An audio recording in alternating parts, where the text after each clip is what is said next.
Welcome, welcome, everyone. Another exciting installment of the Nebulous Collection. I sound like a TV Wait, was I announcer. supposed to say something? Anyway, You sound like the Crypt Keeper if somebody gave the Crypt Keeper, like, cough drops. could be. I love it. Simp Squad. God damn it. I didn't even see it. Perfect. Oh boy. Also, for the record, I am Yes? not watching right now, so I can't see chat. So if chat has any random questions for me, please relay them. I'm going to leave it off for stream just because my poor ADHD brain can't communicate with all of y'all and DM and process a screen simultaneously. Valid Something will as break fuck. down. No, I I'm just understand. trying to make sure the stream's running on my Yeah, I don't phone have right chat now. up. I like to stay focused. Oh, I keep chat open because I I'm an don't. easily distracted mess. fucking mess. So yeah. Oh, Like- And also much like because it's my Havelock. stream, yeah. Listen, Havelock is at this point just a self-insert, and I'm done pretending about it. And I'm very okay with it. I don't know what Yersinia is relative to like who I am as a person because she's grown in ways that weren't completely intended at the beginning. Yeah, no, same. Like whenever I make characters, they always just take on a life of their own and just do things I never expect them to, and I love Yeah. that about role-playing games. And yes, Sylvie, it does appear you are here for this one. And boy fucking howdy, is it gonna be a rough one. Yeah, this is not going to be fun. I'm going to give a content warning before we actually get into the nitty gritty. Just oh, content fuck. warning, general everything, just everything, all of it, Oh, absolutely all of no. it. Oh no, yeah, I need to go. There's going to be a lot of emotions in this one. There's going to be a lot of people talking about doing some problematic, horrible shit. Oh yeah, like It's this it's is a the one bad where we time. realize, like, yeah, like our team probably wasn't composed of nice people. No, our team is very much not composed of very nice people. no. It's gonna No, be that one, like- I'm afraid. We were talking about this earlier, Nick, and I mentioned I was like, Whackbat is probably the most like wholesome person out of all of us, and Yeah. he still makes like people go boom with very little compunction. So if he's Wholesome. if he's the high bar, how far down in the ground is everybody else? Yeah, exactly. Like, Mithrai is like in a pit, or Yersinia is in a pit, and she's continuing to shovel downwards. oh yeah, Havelock. It's terrifying that Whackbat may be the moral center of this. It just You pretty much are. Actually, Like- very likely, yes. as a overt imperialist. Like, Dreadfesse might be a little bit more so, but Dreadfesse is so, like, unstable that who the fuck knows? Yup. Yeah. I can No, argue for Dreadfesse, no. Yeah. Yeah, she's a deal. Buckle It's a the fuck time. up for that. I'm looking everybody. very forward to this one. Woo. All right, we're breaking out the good cider today. This is happening. Excellent. Yeah, in a little Alright. bit, I Headache have from a bottle drinking of, too like, much. good sparkling wine that I'm going to get into, but first I want to just actually get us off the ground. All right. Partially sober. That makes nothing but sense. So, Take us away. it's your show, Ian. Start us off. It's my show, yeah. Okay, so, wait, first we need to read our, Ah, Oh, journal our entries. entries. How? Of God, course. so Of much. course. Notably, for those who have written longer journal entries, unlike me, you can you can summarize a little bit if you want to cut out chunks or whatnot. We don't have to be like verbatim. Oh dear. It's whatever makes y'all comfortable. But we will start with Havelock and then move to Dreadfesse. Whackbat didn't do one, and then Yersinia will finish us out. Okay. Whackbat's journals tend not to last very long. That's valid. Yeah, they just tend to keep catching on fire. It's It's true. the damnedest Yeah, I thing. wrote- All right. A lot. Didn't I? A In lot is hindsight. a lot is fine. Like, it's not like we don't have time for this. Given that I'm not gonna take very long, you're dandy. Yeah. All right. So, So start Havelock, please. Havelock. Yes. From the scrawlings of Havelock Chamberlain. The mission to secure the relic we needed went better than expected. We sought out Sarkon Vol, some sort of mystic and ally to the dragons, who was almost too eager to bring us to the Sky Lord, as he called the dragons' leader? To be fair, he, and it was definitely a he, was a truly impressive specimen. The large gem he had in place of Well, a face seems to house his consciousness. Needless to say, after we defeated him, we collected it, along with the artifact we were actually sent to retrieve. I must confess, seeing Yersinia actually get the artifact in her hands was unnerving. She clearly has designs for it, and I am not going to get between her and her research, as I value my continued existence. Now that we're finally back home, I'm planning to make a study of the dragon's gem. I must confess I don't know too much about it just yet, but I have some ideas on how it could be used, and since it seems to be self-repairing, well, let's just say the potential is very exciting. Dreadfuss seems a bit more stable now we're back in the collection. At least she's no longer glitching, as she called it. It looked profoundly uncomfortable. Professor Whackbat, for his part, is just pleased he finally got to punch another dragon, and more power to him. I wish my own goals... Yup. I wish my own goals could be so direct in their execution. I worry that I'll never make proper sense of the book, and maybe that's the point, but I'm unsure how to proceed with my studies outside that framework. It's so intuitive to use it, but anytime I stop and think about it, the things it does make less and less sense. I feel like I'm on the edge of a breakthrough with the damn thing if I can just figure out what I'm looking for. I'm quite sure it's taunting me, showing me glimpses of secrets and knowledge to keep me searching, always putting the answers I need just out of reach. It's getting harder to care about anything else, and I'm having a difficult time finding the difference between the book's thoughts and my own these days. It used to feel so intrusive, but now it's almost reassuring, like the voice of a trusted confidant. As I experience it, a thought about the nature of free will occurs. Are you truly being controlled if you would have done the same thing anyway? If you're being manipulated towards a goal that you already have, then is it really manipulation at all, or is it in fact the truest form of freedom? Havelock's not going real hard down the warlock path at all. No, not in the least. Not at all. That's my entry. God, how do I cut this down? I tried to. You don't already. have to. It's fine. You just do whatever floats your boat. Just go for it. You read that heckin' wall of text. Own it, bitch. It's so fucking long. She's Do just it. Fucking... Listen, Dreadfuss is a Commit. mess. This is perfect. Now do it. Yeah. Yeah. Do it, Anakin. Diary? I don't quite get how writing one of these works. Some of my new co-workers seem to find it useful to write down the events that happened, so I have decided to try it too. I'm not exactly good at it. Honestly, given my university origin, it's a small miracle I can even write at all. My time in the collection has helped my knowledge of things, clockwork and computers, notably, but I'm still from a very weird universe from the perspective of everyone I've spoken to. Apparently resurrecting people with diamonds and having an afterlife plane is weird. Okay, bones-wearing person. If you say so. If it's... Anyway, it seems the curator decided I should be involved in missions for the Nebulous Collection.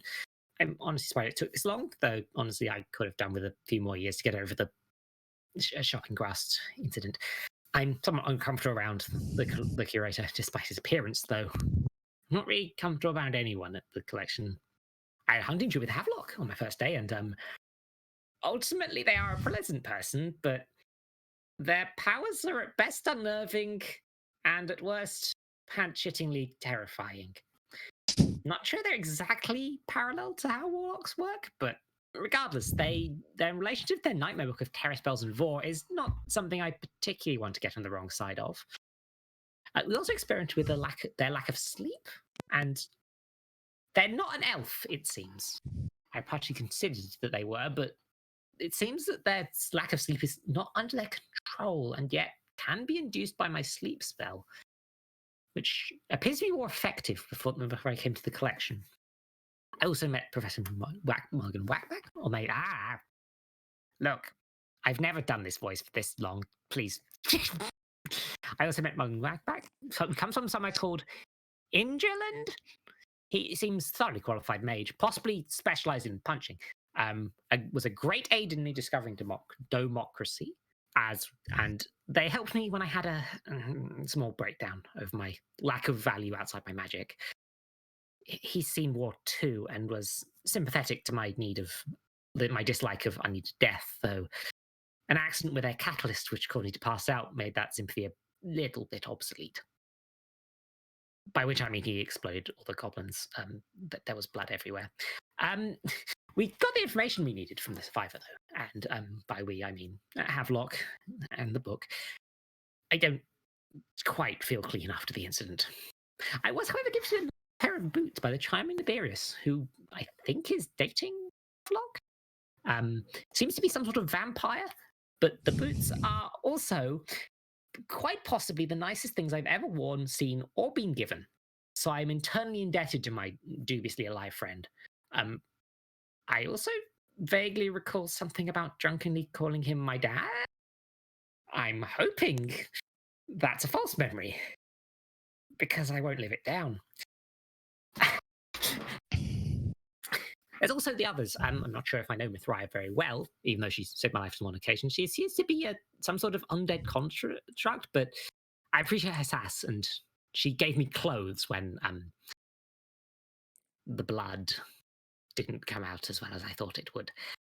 I'm not quite sure what she sees in her necromancer friend, Desinia, who has been somewhat terrifying while in my presence. And don't get me wrong, I am extremely gay.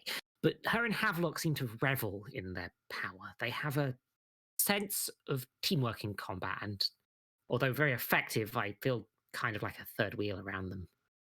And Yesenia's knowledge of necromancy is impressive, of course, but very different from what little I knew of the resurrection in my universe. And also terrifying. She also has odd tastes in sandwiches and liquor, the latter of which caused a bit of an incident when I drank most of it. I'd like to think I impressed her afterwards during the goblin camp fight on the third day, but perhaps the small friendly fire coward dragon incident and the breakdown may have slightly hurt that a bit. I'm taking steps to avoid a repeat incident with alcohol. The collection has offered me a therapist, and I'll get around to contacting them in a bit. After this experiment, maybe. Yeah. It's also worth noting that I've been haunted by memories I shouldn't have, half-coherent lifetimes that I couldn't or have lived or died, images of something called a TGI Fridays, and the face of its owner, a guy I do not know the name of. His spiked hair and flame shirt haunts me. I've only noticed them since coming to the collection, but seeing as my memories are being affected somehow, it's not impossible that I just didn't remember the previous incidents.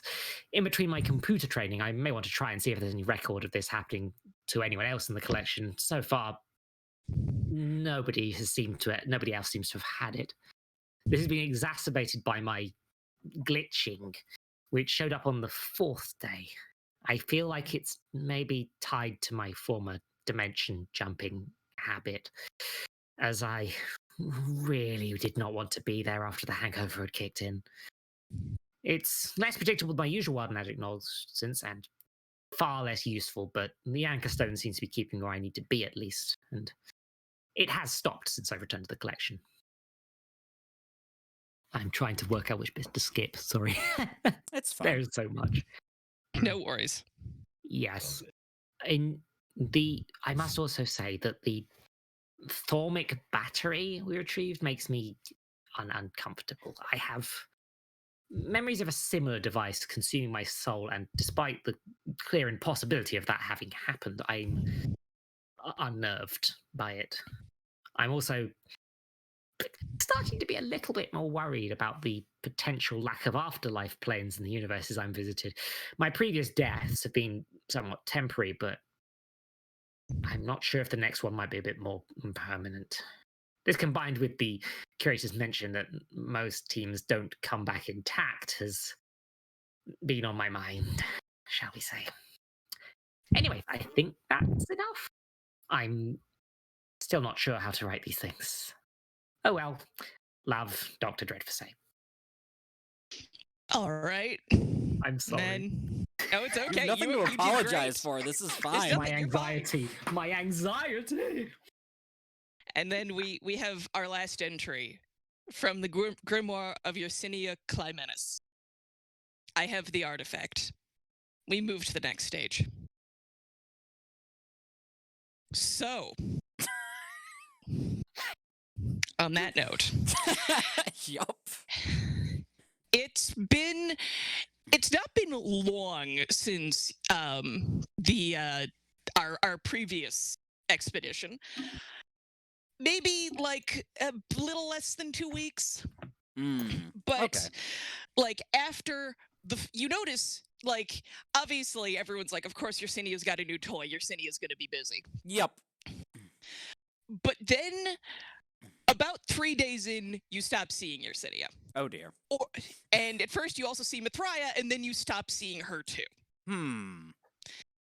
And like, you guys are fairly familiar with the oddities of your necromantic colleague and her habit of like getting Disappearing into her completely work. out of her skull on caffeine Yeah. and forgetting what things like going to the bathroom are.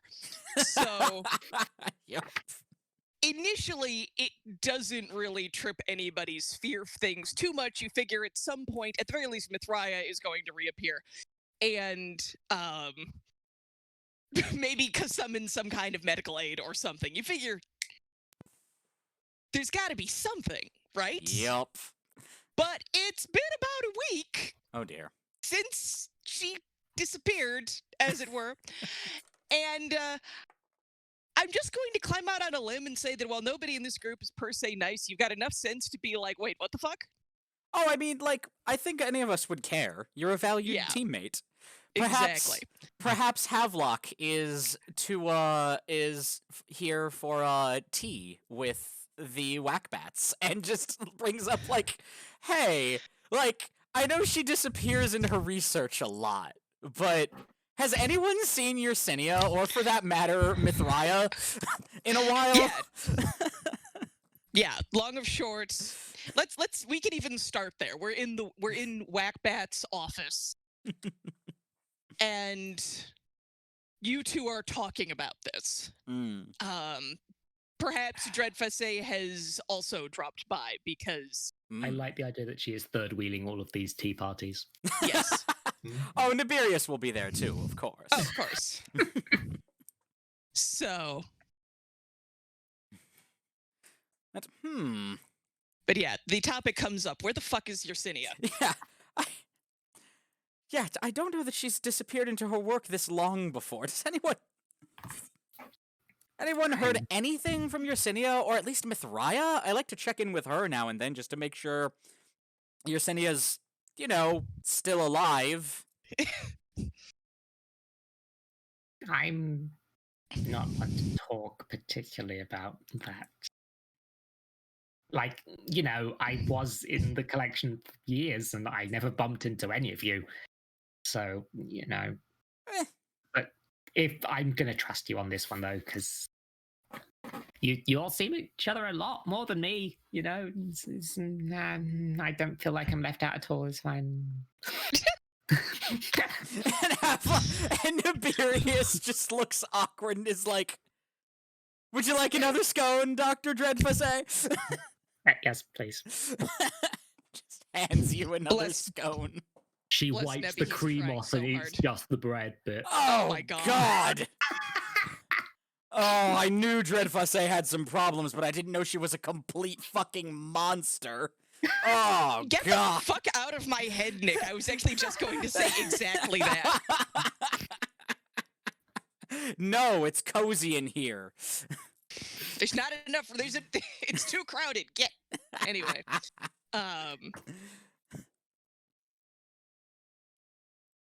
So, yes, the conversation continues. You all compare notes, and yeah, none of you have seen either of them. And in point of fact, at least somebody, maybe Nebulous, has noticed that, like, the door hasn't been opening to Yersinia's, like, rooms. maybe Havelock looks distinctly nervous as they say it. Maybe we should go check her rooms? Make Yes. sure she's all right? Daring words. Daring words. Yeah, very.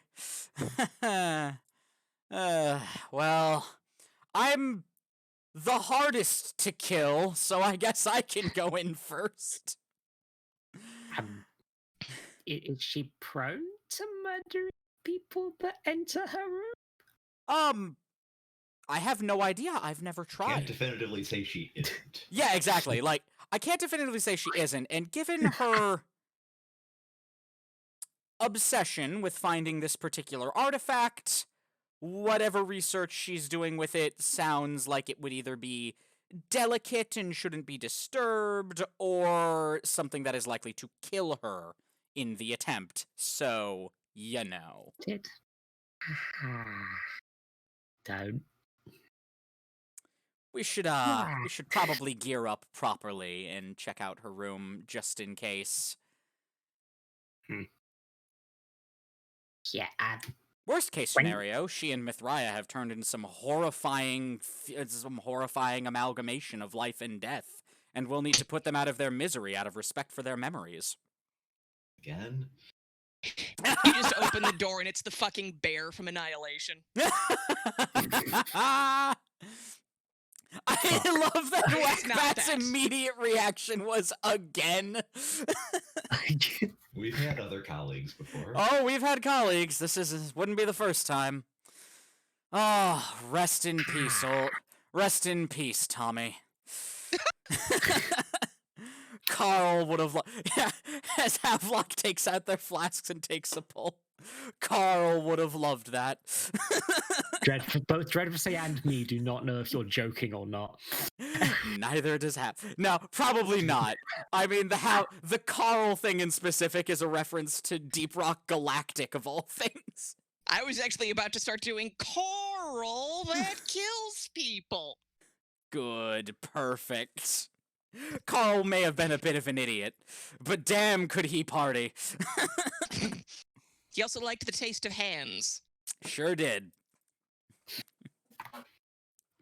So, again, I'm No, just this going to seemed like move a y'all regular. along. Yes. Just a regular day at the Institute. Carl's out there chewing a hand. The signs have moved again. And Yep. there's a sign warning about books that read you that has recently gone up. Do not ask questions about the books. Do not tell anyone about the books. And drink to forget. So all y'all head out Yep. to Mithraia's door, which again, the way I presume that the Nebulous Collection works is that everyone's rooms are basically each according to his need, as it were, or hers, or theirs, whatever. Mhm. So the door itself is pretty standard, and it's just very, very still. And y'all are just looking at it. Havelock does take a moment to check their sidearm. And just like makes sure everything's working properly with it. And is like, well, here we go. And tries the handle. And it gives without really anything. Havelock just You open shares the a door. brief look of unease with everyone before opening the door.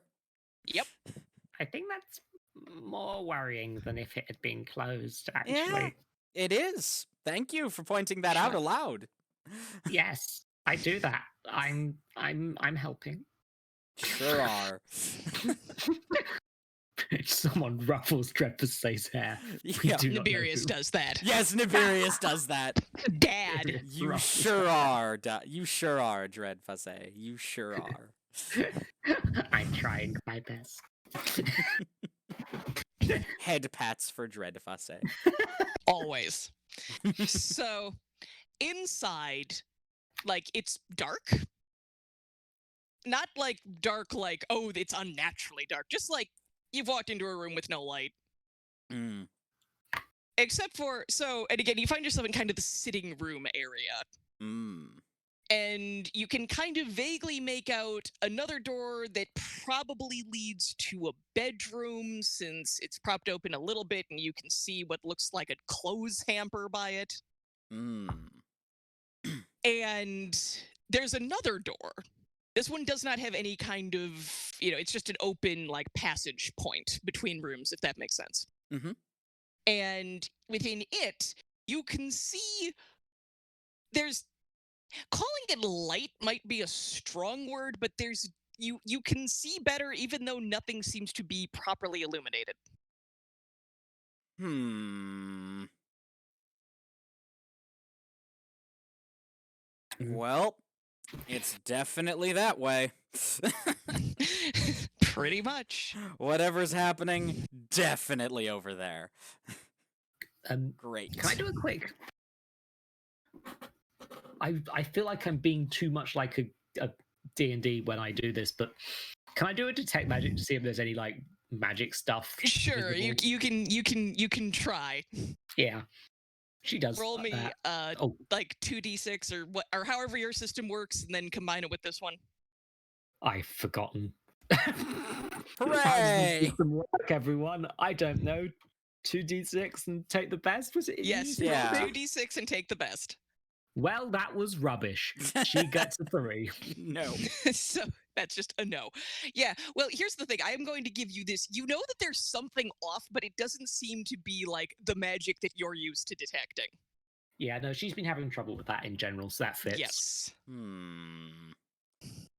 Well, and Havelock just goes to just check out that room. Yep. And you walk in, Uh-huh. and it's basically like, it's clearly a like laboratory study kind of. Laboratory's maybe too strong of a word, but it's also not purely bookish enough for Yeah. a just a straight study, because Yep. there's like, there's bones, there's disarticulated, articulated, half articulated skeletons, there's something in a glass jar that's very heavily stoppered that definitely has eyeballs that are looking at you.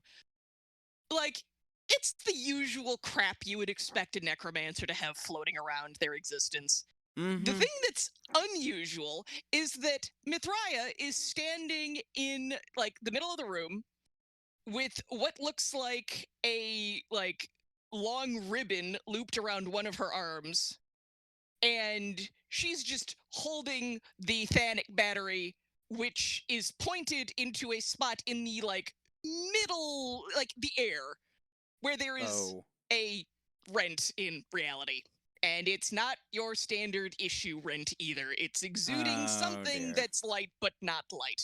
And notably, that ribbon that it seems to be tied around Mithraia's arm is just running right on in there.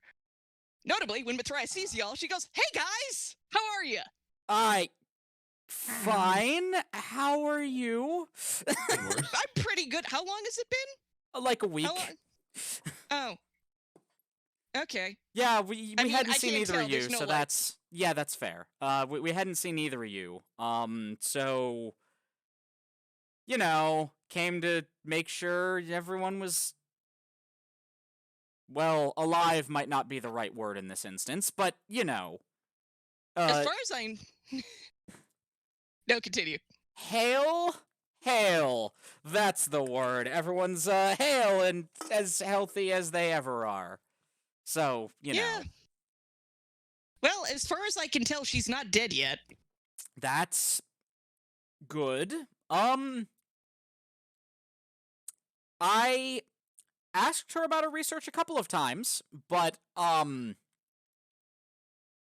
it was something about breaking unraveling reality through death to achieve eternal life. Something It's sort of like that. I must confess, some of the finer points were lost on me. I don't have her particular background. I was never really much for the for the complicated necromancy type stuff that she did. She was the research scientist. What? Necromancer, whatever you want to call her. I mean, yeah. But I guess when she comes back, I suppose you could ask her, depending on if she ever does come back. Yeah. Should we go after her? I mean, I don't think she'd want you to. Yeah, well, she's been gone a week, so...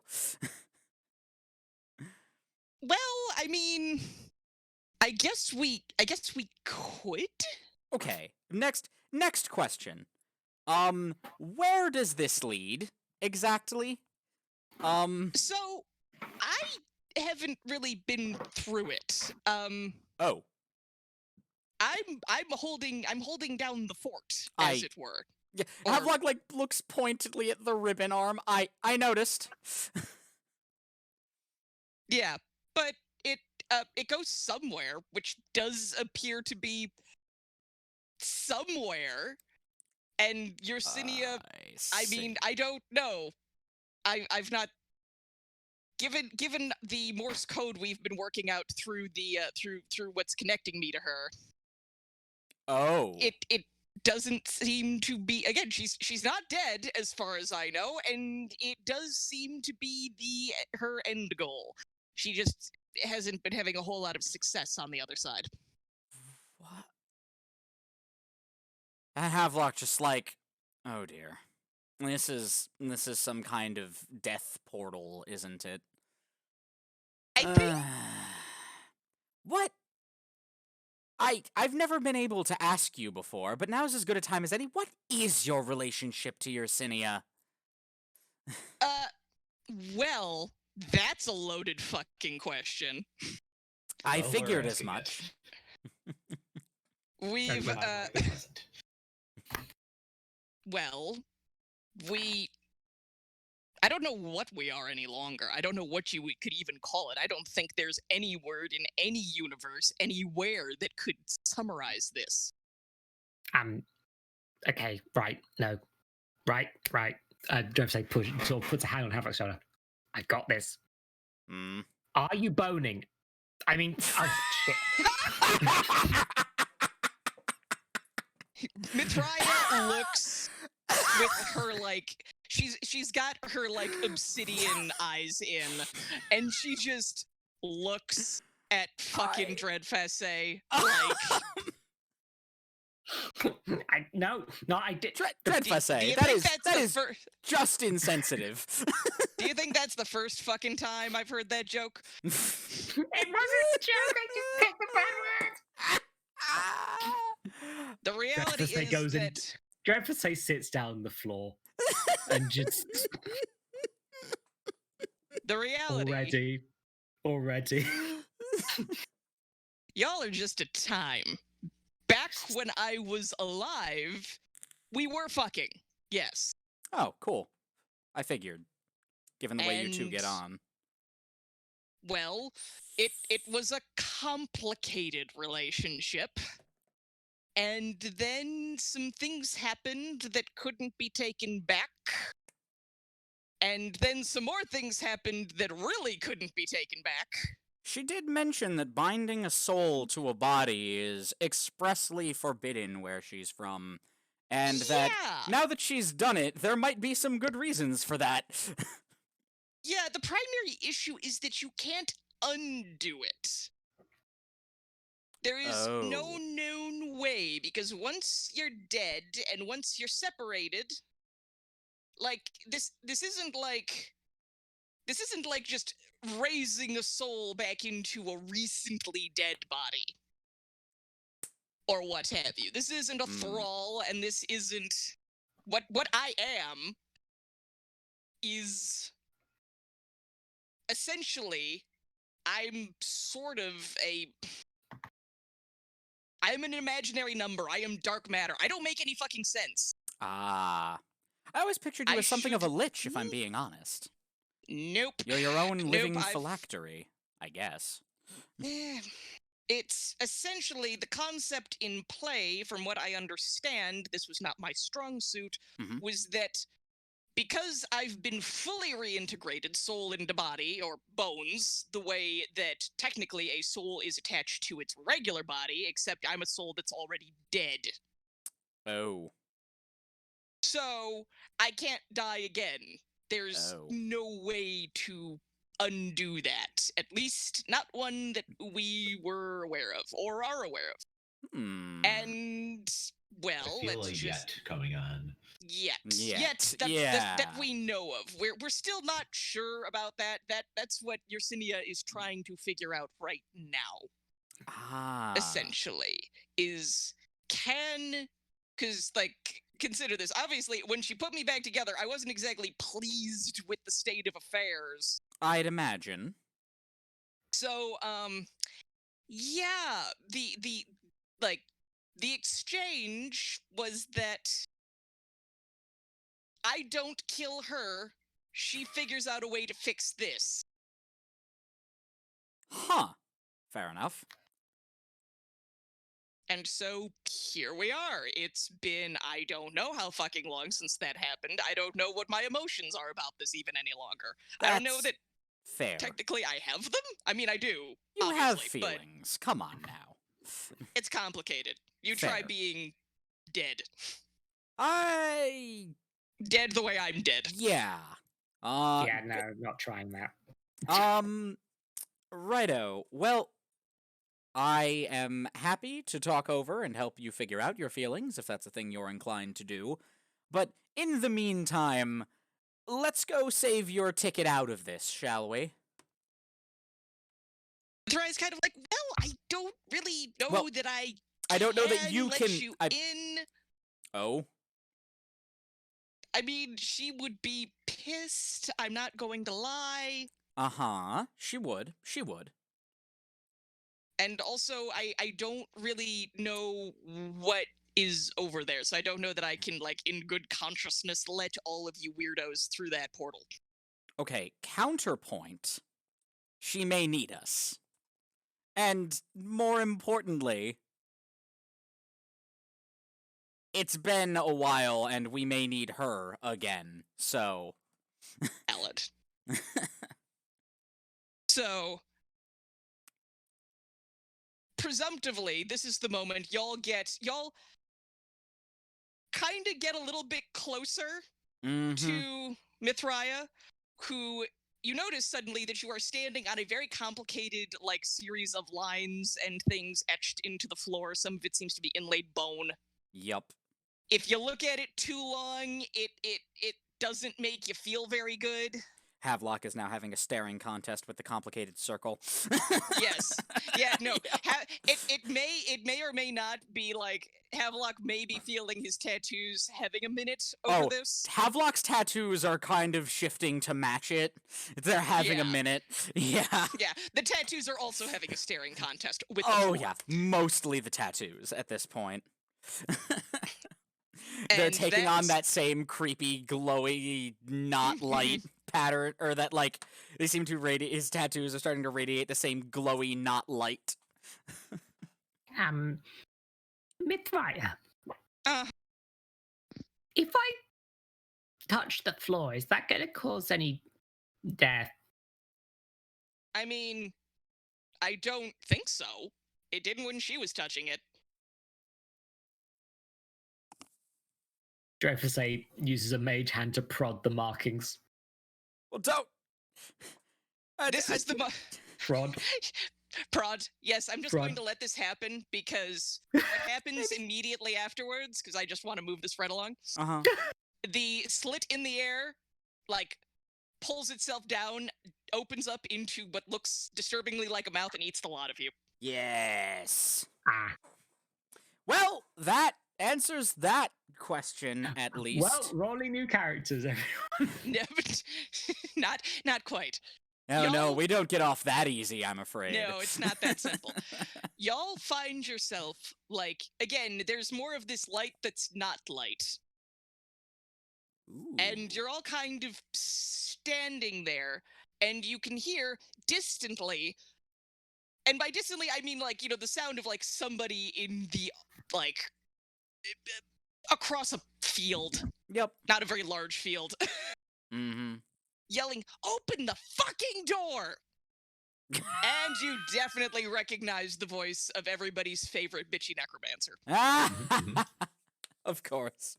Well, Havelock immediately, being an enterprising young eldritch monster, Havelock is checking around for the ribbon. Yep. Also, Time when to you pick follow it up, that. you realize it's not actually ribbon, it's a long piece of hyper-flexible bone, the same sort that Yersinia used to pop off the head of that goblin last time. Of course. Yeah, no, that makes sense. And Havelock, just starts to pick it up and follow it. Like, trying not to y'all- jostle it too much. Yeah. Y'all are following it. Notably, Mithraeus still has the Thanic battery, which he just rams up into her ribcage to hold on to it. Makes sense. And additionally, notably, is that the gap in space is still there. So the door is Oh. not shut behind you. Oh, good. Oh, That's Mithraeus in with probably- us now. Okay. Yeah, Mithraea has Oh. come with you, Oh. which is, Yeah, Havelock is looking at Mithraea in something like concern, is like, do you need to be on the other side of that? Or, well, I'm still in one piece, and again, I don't think the whole issue with me is I can't die again. So, I mean, I don't know that I can die either, but that doesn't, I mean, I don't look forward to spending my eternity trapped here. well, I don't really fancy spending my eternity as a husk that can't taste, smell, interact with the world. Valid. Fair That point. is fair. Let's So, if being let's stuck go on this side is the worst thing that happens, hey. you know what? I can't argue with that. Let's go find Yersinia. So it's not that hard. Yeah. You obviously you follow the bone ribbon, and you Mhm. find her. Like, in addition to finding her, you find a wall. It is an incredibly tall, pale wall that does not seem to be made out of anything that, like, it's not that it's made out of something weird and spooky. It's just something. It's not like The most bone. And it's, non-magical the most Like- distinctly unmagical material in existence. it's just like, you could not put a finger on what it is, except that it puts you vaguely in mind of, like, set dressing. Ah. Okay.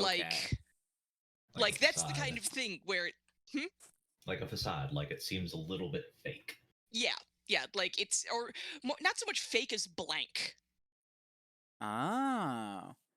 It So And- it's, swear it's made one of thing, tabula but rasa? Well, you guys are gonna find out why. yep. So, but yeah, there is a gate Mm-hmm. of sorts, and again, there's Yersinia, who is just booting this fucking thing about as hard as she fucking can. Oh dear. And she's yelling some fairly, again, you remember the last time when she started swearing? It's about that. Yup. It's about that level. And notably, she's staring up into the, like, darkness above her, where Mm. there does seem to be somebody. Havelock can just see cocks sort an of the eyebrow at the sky shadow. for a moment.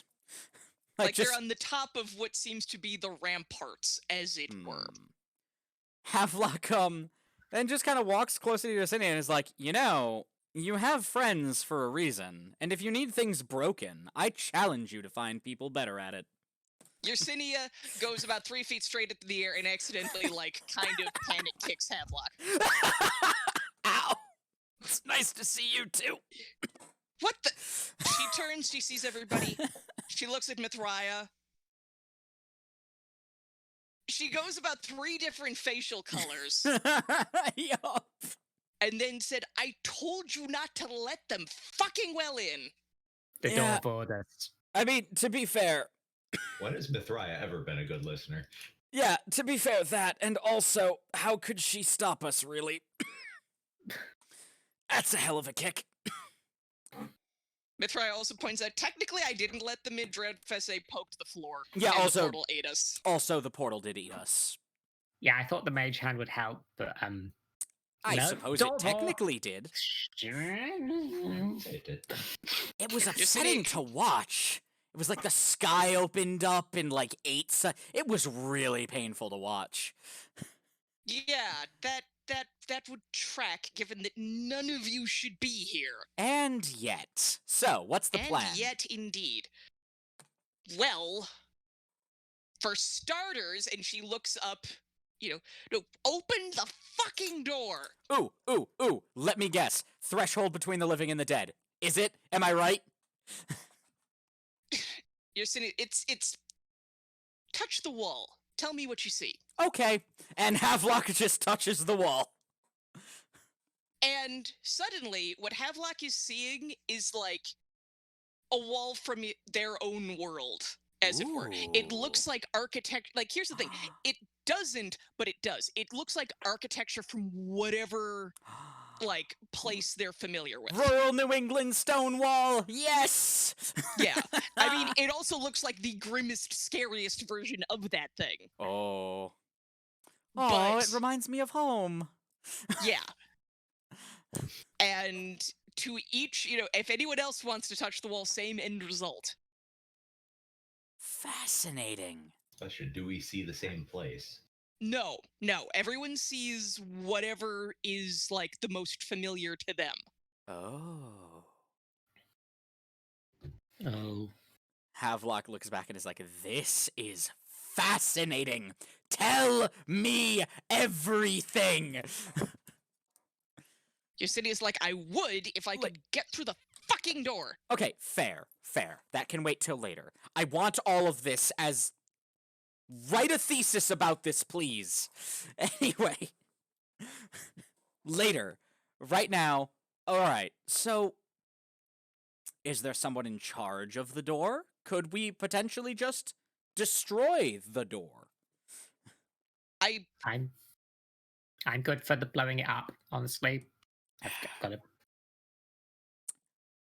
I feel like... A question occurs. Mhm. If we blow it the fuck up, do we do irreparable harm to everything?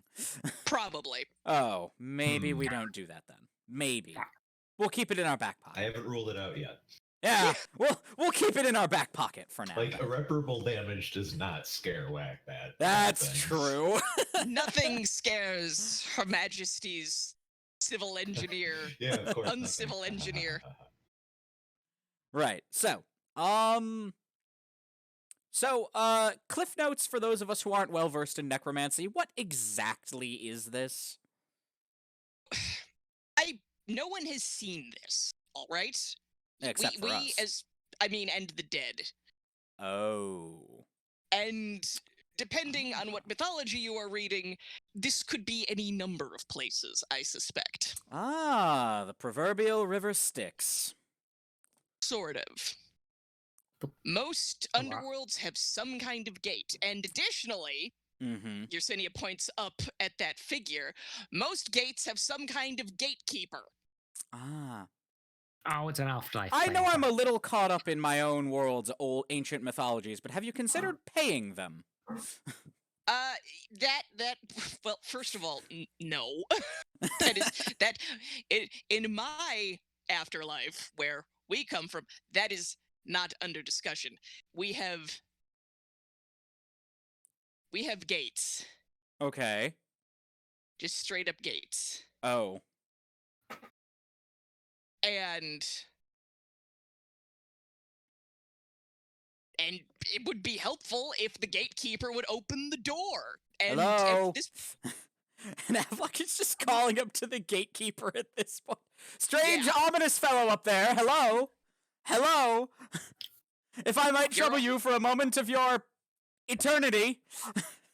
The voice that comes down is like the voice of the crotchety old man. Yes! You're all drunk.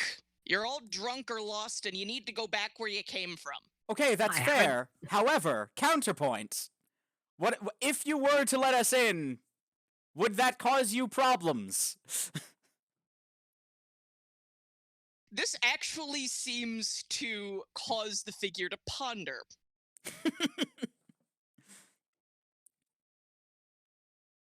Well, let me check.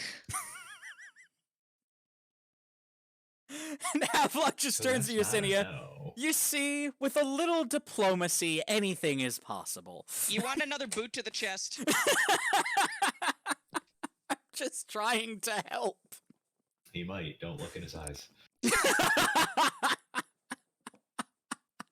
So, the figure disappears and then reappears and is sort of chuckling. And Yesenia's like, I don't like that. That's the first actual reaction I've gotten out of him. Oh. Them, whatever they are. Mm. Do you have preferred pronouns? I have all pronouns. Me too! Don't talk like we've got something in common. Living. Well, Oh then. yeah. Was just I trying thought to it be was- friendly. And that's when the doors open up. Okay. And Havelock does just look to Yersinia with the like, oh, I'm helping? I mean, That's a word for it. Yeah! I would have figured out a way in there eventually. Though I will give credit where credit is due. So, Off y'all we kind go of then? yes. Y'all kind of progress into this inner space. okay, good. Fine, we're going into the death door. No Oh, problems. definitely. Yep, none at all. No problems. I've died before, but I'm not I've worried at all. sustained injuries that should have killed me many times, but I've never properly died. This should be a fascinating experience. Yeah, Yeah, continue, Dreadfessay. I've not been good on the. You don't really remember the afterlife planes that clearly. As Oh, a I general really hope I trend. keep my memories of this. Yeah, Well, you know what? Maybe the I'm book will pissing keep my myself. memory. Oh, maybe the book will keep my memories of this. Did you bring spare pants? Is that a Ti- concern that happens off? Is that a thing that happens often with mean- you? It's a metaphor, Havelock. It's not. It's a. Yesenia also mean- overhears this. You can't shit in this universe. Oh. You can't eat either. Oh. You don't even need to. Your I body's wasn't paused. planning on it. Oh. Go ahead, you can try. I'm Dread all was they- right. Has a second of considering trying, and then decides against it. Yesenia watches Dreadfessay have this moment with the look of just like, oh my god. Yep, Project yeah. Horror. This is why I didn't bring you. We are officially. Yep. We have officially had that. I never thought I'd play a role playing game where a character genuinely considered shitting their pants for a moment, but here we are. To test the physics of the universe. Somebody tried to shit their pants. Yep. Actually, that brings up the question: Did Yesenia try this to test it? Yesenia looks at Dreadfessay. I noticed after an absurd amount of time had gone by, or possibly none at all, and I wasn't hungry. It's been about a week. I mean, That that doesn't mean you tracks. can't poop, though. If Well, the you just one don't need to thing- poop. Is this really the pertinent area of discussion Dreadfessay, right now? thank you, Whackbat. Thank you, We're- Professor. We're about to cross a fascinating threshold that possibly no one ever has, and this is your concern, Dreadfussay? Really? Look, Do we What need to if get we need- Dreadfessay a litter box? I don't know. Notably, the cat woke me up this morning yowling Fair. about his need to poop, so Yeah. I Anyway. imagine that would plague one's mind for the day. it does. It does. So, Parent, yes. I require the poop parent.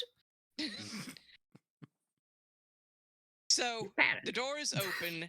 You can't really, again, it's sort of, there's unlike the light that's not light, it is decidedly dark in the immediate vicinity Ooh, of that door. Spooky. Well, nothing ventured, nothing gained, and Havelock walks through the gate.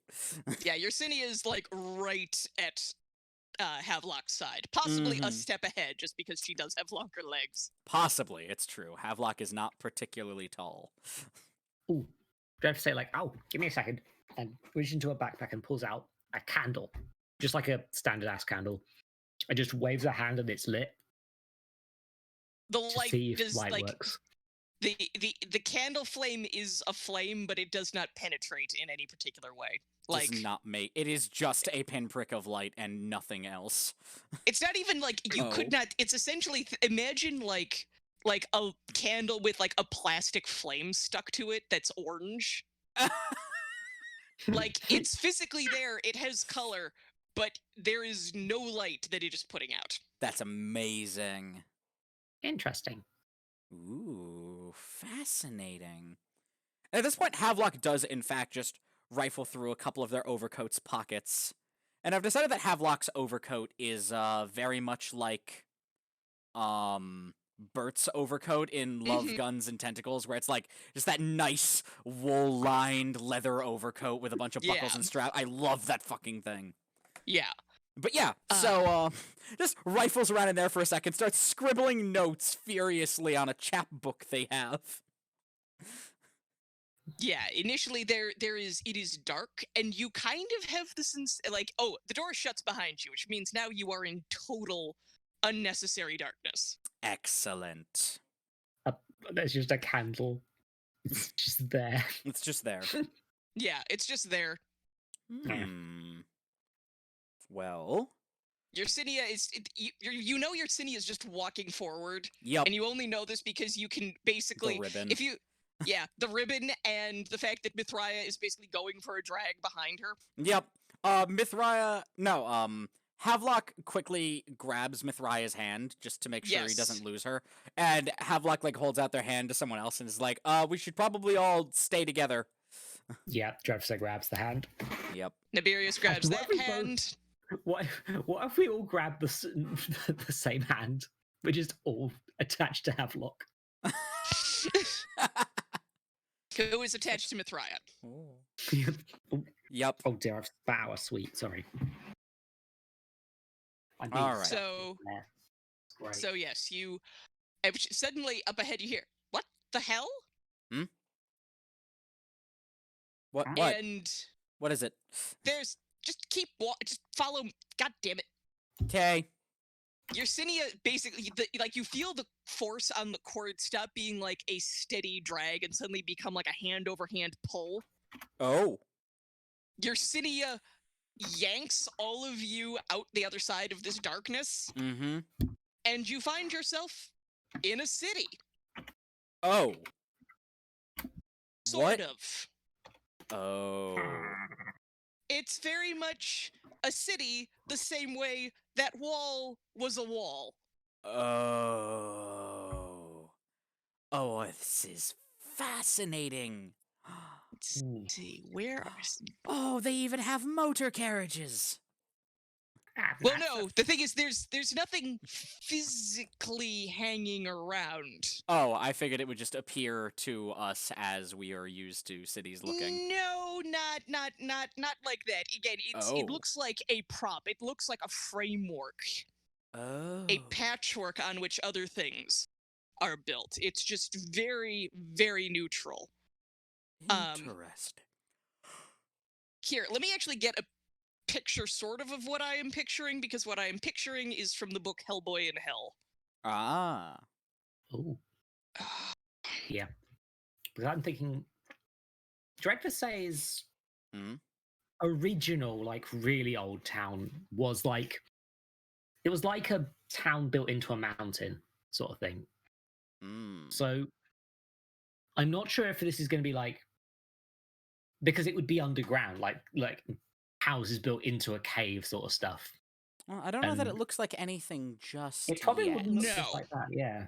Yeah, no, it's not overtly underground. I posted a picture sort of what I'm picturing, except even more neutral than that. Yep. this is a very flat and Yeah. uninteresting looking place. Again, you have the light back, by the way, the light that's not light. Oh, good. Yep, of course. How's the candle reacting now? Oh, The is it candle basically the same? is now a flame. It sort of casts light, but it's incredibly limited. Mm. Hmm. That is. But, hey, Mhm. Yesenia, you understand things. Actually, no, you know what? You're all magical here, whatever. Darkness be like. Usually, darkness is the lack of light. But Mhm. what if it wasn't, and it was the light was the Ooh. lack of dark in this? My head Yersinia hurts. looks at Dreadfeste with a If there facial is expression an- of "Holy shit, that's actually a good idea." What if... Ooh, interesting idea. What if it's on a spectra?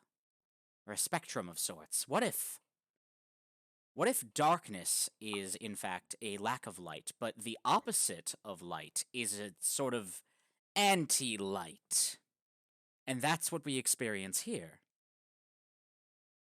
Yersinia's like, anything is possible? Hmm. The physics of this world are not really why I'm interested in it, if you catch my drift. I could imagine. The metaphysics, on the other hand.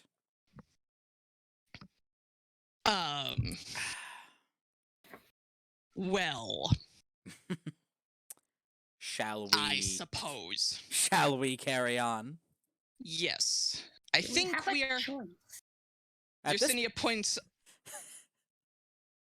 Sorry, Oh. this is the moment where Yersinia points out, like, again, it's a city and it kind of slopes gradually upwards. Hmm. And at the very top, there seems to be sort of like the point of a hill, sort of the world's most generic hill, Ah. with what looks like, An archetypal hill, one might say. yes, with what That's- looks like a chair on it. I think archetypal is the word I'm going to use Yes. to describe all of this place in Havelock's notes. Exactly. Hmm. So I think we are headed there. Hmm. Ooh, who gets to sit on the fancy chair? I don't know. Wait. Hmm. Notably, the moment you say that, there's a weird flicker moment. Mm-hmm. You know, Dreadfesse is glitching. It kind of reminds you of that, except rather than Dreadfesse blinking in and out of reality, the world suddenly blinks into, like, amazing bright colors. It seems to be like everyone's having a grand old time. There's people walking around. Whoa. None of them seem to see you. Oh. And they're Oh all my. they're drinking and they're dancing. And there's a whole bunch of, like, randos wandering around with them who have animal heads. And what the actual hell is this place? Fascinating. Oh, I think I'm going to love it here. And then, as fast as that happened, it clicks back off. Oh. But not before you spot the fact that there is somebody Hmm? sitting in that chair up on that hill. Oh. I think I'm starting to understand. Yersine's like, I think I am too, and this is going to be interesting. Oh, very. Well. That I- chair's a I'm not- calling. I like that everyone's leaving and Jefferson's like, I don't get it. Help, please. I think, Dreadfesse, and this is only a theory, and Havelock is saying this as we're walking. I think whoever sits in that chair has a realm created for them, or is taken to a realm that already exists that suits their ideas of afterlife. Something like that, I think. Possibly.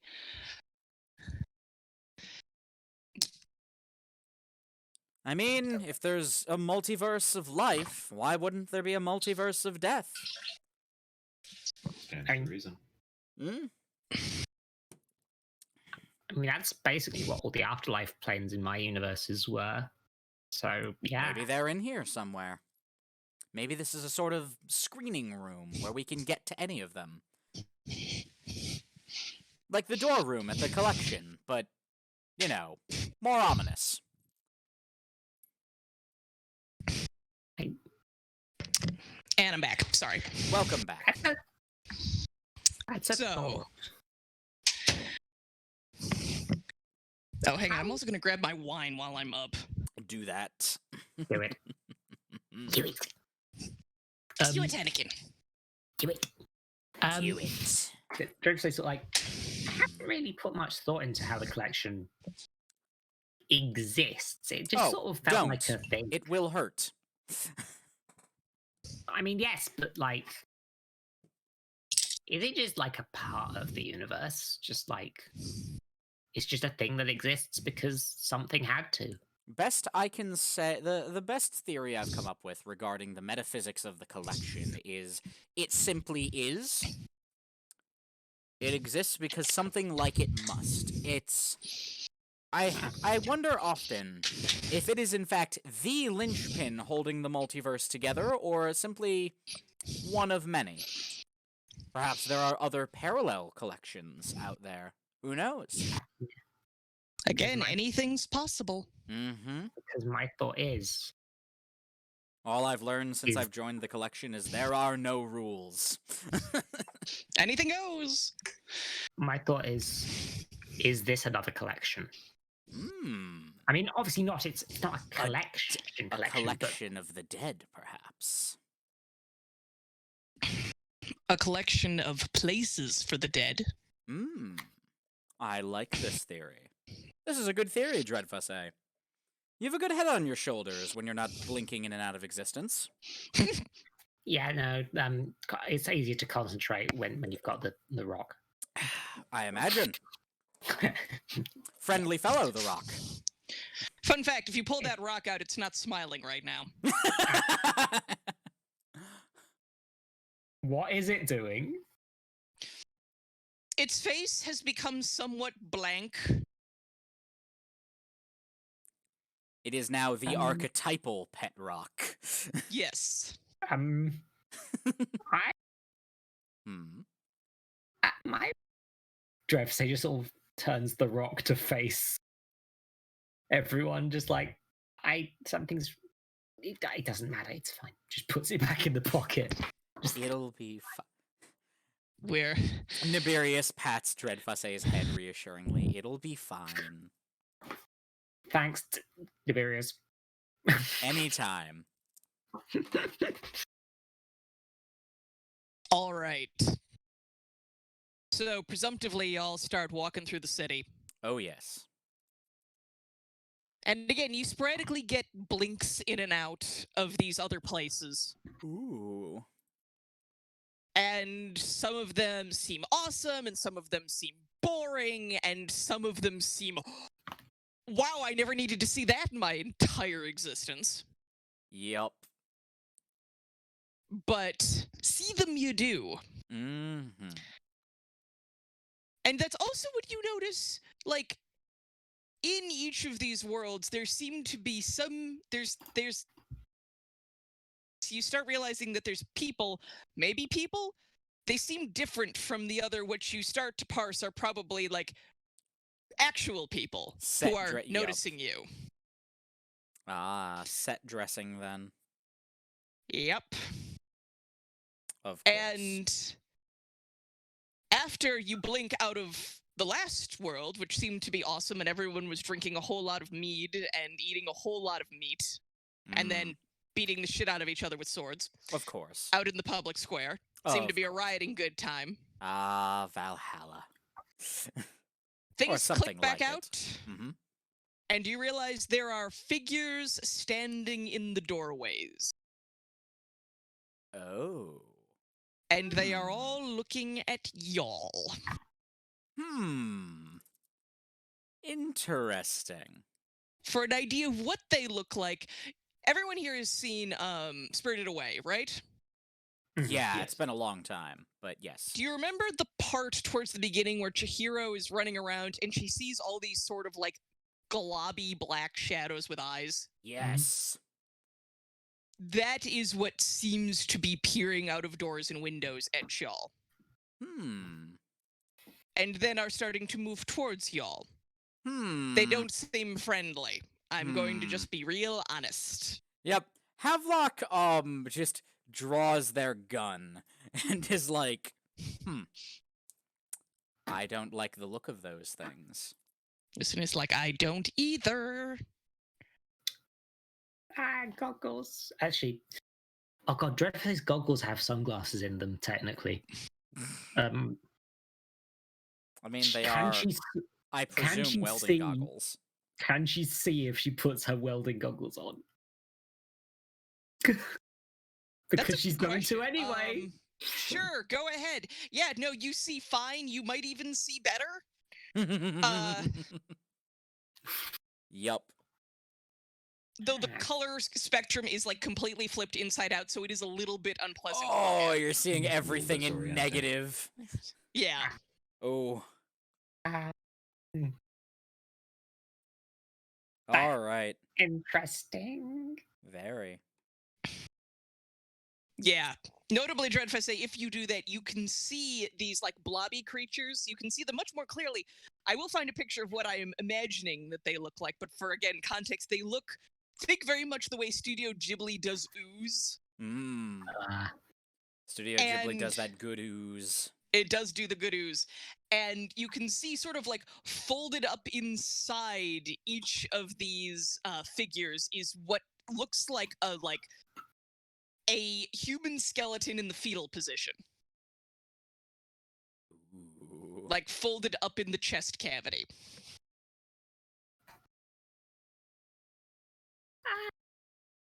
so, I'm presuming the rest of you don't see the fetal position skeletons inside them. Fetal Right. Surprise, skeletons? like I can. Ooh. Notably, again, when I say Interesting. they are full-grown human skeletons in the fetal position. There Yeah, are no fetal fetuses position. here. Yeah. Not fetuses. Dreadface you know. can. That was just a bad choice of words on Havelock's part. Yeah, they're it's a bit unnerving. I'm going to be I honest. imagine. Well, My goggles might not be working good. and So Havelock. by this point, they've gotten they're getting closer, and one of them reaches out and tries to like Havelock. You've got your gun out. It doesn't reach for you, Havelock. It reaches for the gun and tries to yank it out of your hands. Nope. What you If gonna do it's- about that? if Roll it's just within- real quick. Roll Yeah. me a 3d6. Sure. Okay. Because I'm like, if it's within gun yoinking range, then Havelock's just pulling the trigger. 6. Oh, Yes, dear. and okay. So you pull the gun away from it, and you fire, and you blow the globby bit that looks like a head off. Nope. My gun, not yours. The thing kind of stops. It doesn't really seem all that like angry. Angry may be an emotion too far for whatever these things are. It just turns around to go get its head, and another one comes to Oh dear. yeah. Oh dear. And at this point, Havelock's like, perhaps we should run, as the kids say. Which That kid? would be a good idea, but they seem to be all around us. Ah, shit. Ooh. Hmm. Well, Well, the thing is, I know magic. If we Havelock's like, well, then I suppose, well, if they're all around us, then I suppose I can be a bit more indiscriminate about how I deal with them.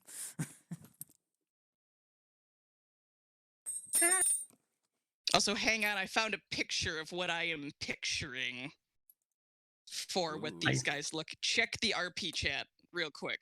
Okay. Oh, I will be- yes. Oh. Oh, Oh. yes.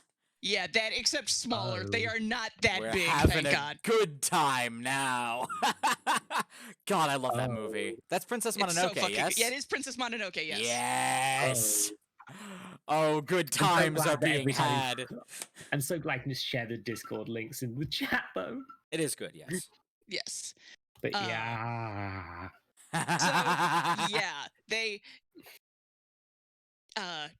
they're coming at you. Again, they're not in Mhm. any particular hurry. This is very much the slow zombie shuffle. Yup, they're shambling. Yeah, Having they're themselves just a good shamble. a good shamble all the way over. So y'all just go for it. Let me know what you want to do. I How- think Dreyfus wants to clear a path. Hmm. But yeah, you go first. You go, Havelock. Sorry. Well, technically, Um, Havelock already just shot. No, Havelock so did already do a Yeah, thing. So, fair. like, it's It's Dreadfessa's turn other to make people's turn. interesting decisions. I think Dreyfus gonna.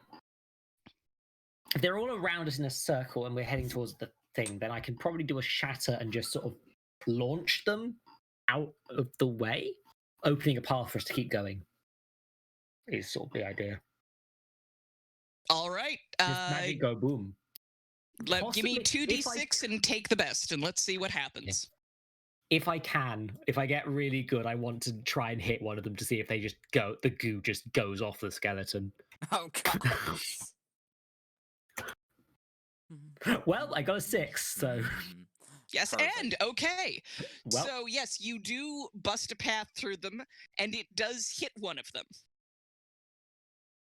Such that, and it hits them hard enough that it does cause like the figure to fall back and the skeleton to like impact the ground basically out of its goo like cocoon harness. Mm-hmm. Ooh, what happens And- then? When the skeleton hits the ground, like the rest of the goo, like it separates into pieces, Oh. and the goo disappears, and Ooh. the skeleton starts to scream and Oh, dear. gibber, but it cannot move. Oh. Well, you just made someone's eternity awful. Damn. Did I just skin someone? Unclear, but also they were trying to kill us, so hell with them. I'm not sure they were. I think they were just wanting your gun, but I'm quite sure if you say so. Notably, you see other of these goo monsters like heading for the one. Basically, y'all better run. I'm going to assume we are running. We're running. Yeah. We're running. Because if you glance behind, you see several of the goo creatures come up to no. this skeleton and like reassemble it gently, Yep. and then like exude their own faces to regarb it. Yep. There it is. Yep. Oh, joy. They can combine. Time to go. Yes, so y'all are running, and you realize that they are also starting to speed up. Oh, dear.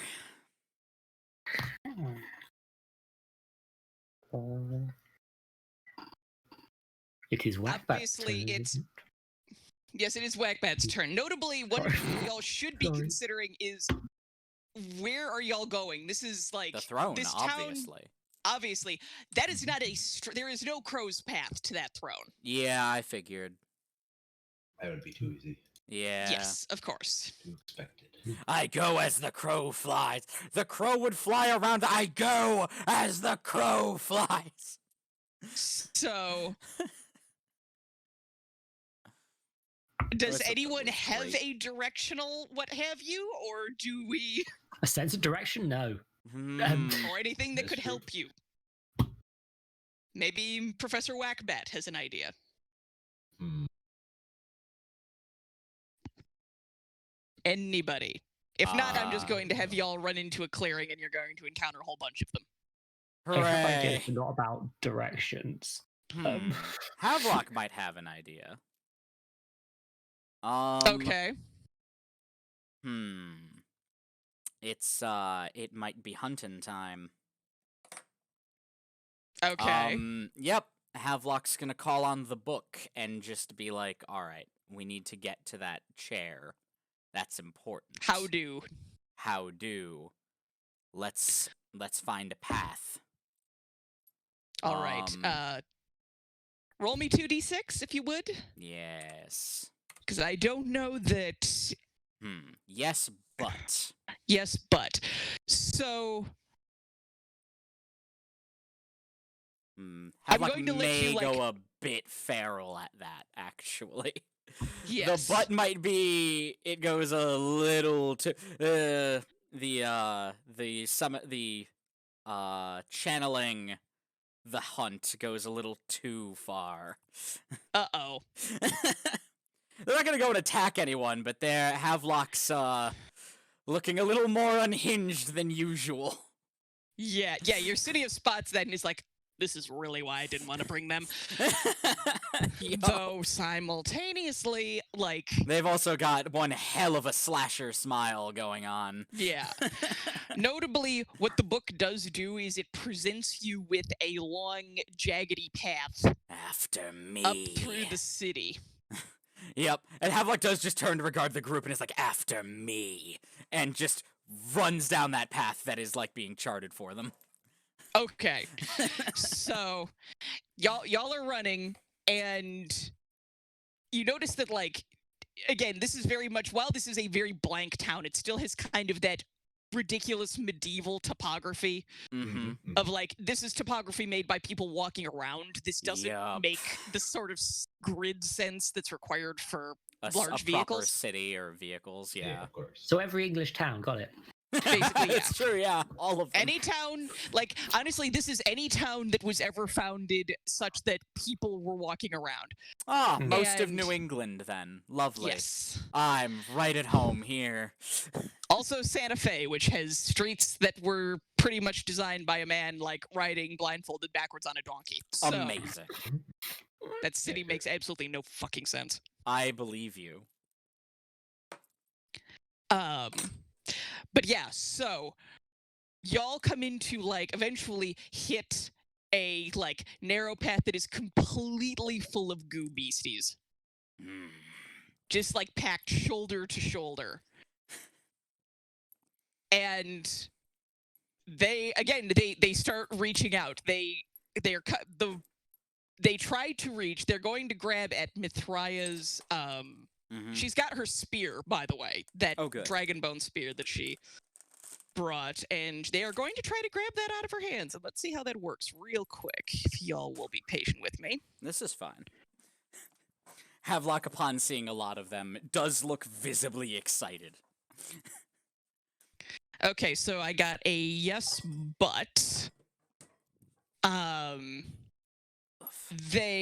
me see. Honestly, for the sake of things, I'm just going to, and because I can do this, I'm just gonna let the spear go. Okay. The spear gets yoinked out of her hands Oh.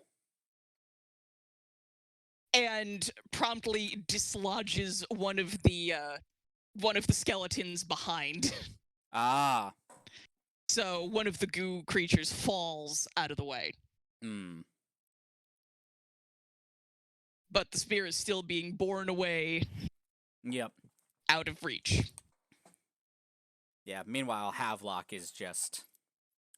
They are sort of chanting it under their breath now, but they're like, carve path, carve path, carve path!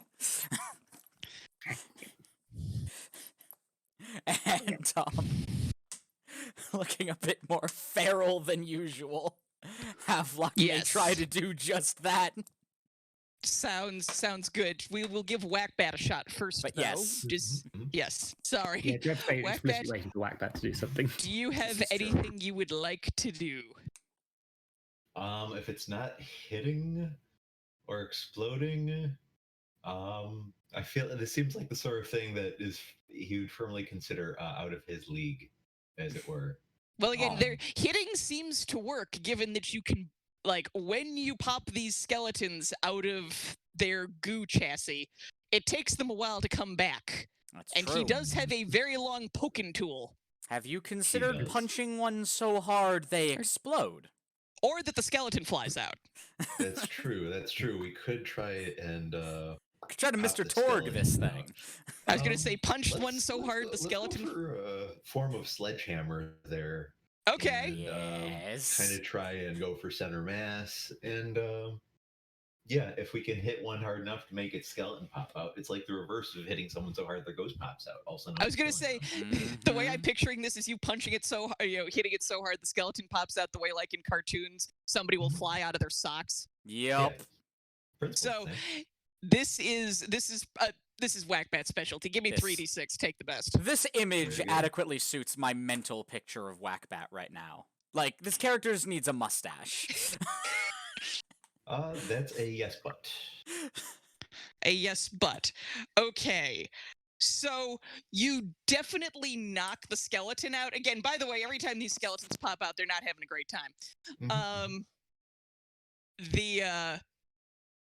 The one problem, at least in this particular case, is that the goo that you punched through is holding on, rather than like dissipating, it's holding on to the sledgehammer Mhm. and is trying to like basically like choke its way up the grip towards Whackbat. Fascinating. I like it. Also, I added an addendum to what I'm picturing with Whackbat. Just add a mustache. In the RP chat. You would get it now. Yes. I love that it's Eustace in that picture with the big hammer. Fucking Kirk hammer. It's so It's a good weapon. Slower than balls, though. So, I imagine. And into the Let's chat see. it goes. So let's see. We've gotten Whackbat. If Whackbat has to contend with Goo Monster trying to climb up the thing. Mhm. Let's see. Havelock, it's your turn. It is time for Havelock to carve path. Alrighty. Again, given this is a different plane of existence, we're going with 2d6. This is fine. Alright. I have a rough idea of how this will go if it works. And it sort of does. Wow, We've got- yes is but this another seems to yes be the but? flavor of the day. Alright. That's fine. That works This well is- with what I need to plan. Yes but makes things interesting. I would consider it the orky result. Yes. Alright. Yes. So, For that.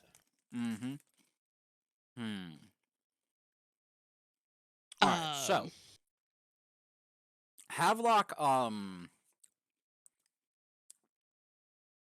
does just holster their gun and proceeds to like Havelock's small and kind of wiry.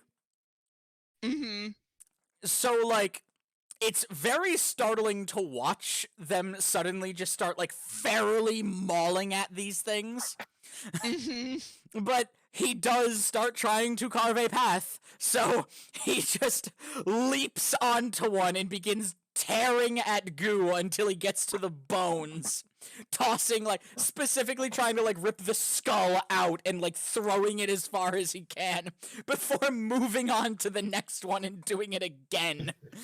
okay. And just looking extremely unhinged the whole time, laughing manically. Yeah, everybody's a little bit about that. Yup. Even Tiberius is just like, Even the goo creatures are a little yeah, like everyone's just like, what? So, let me see. What's the butt? So you're moving along. It's slow going if Havelock's trying to Yeah. take them down one by one, so that might be Yeah. the butt.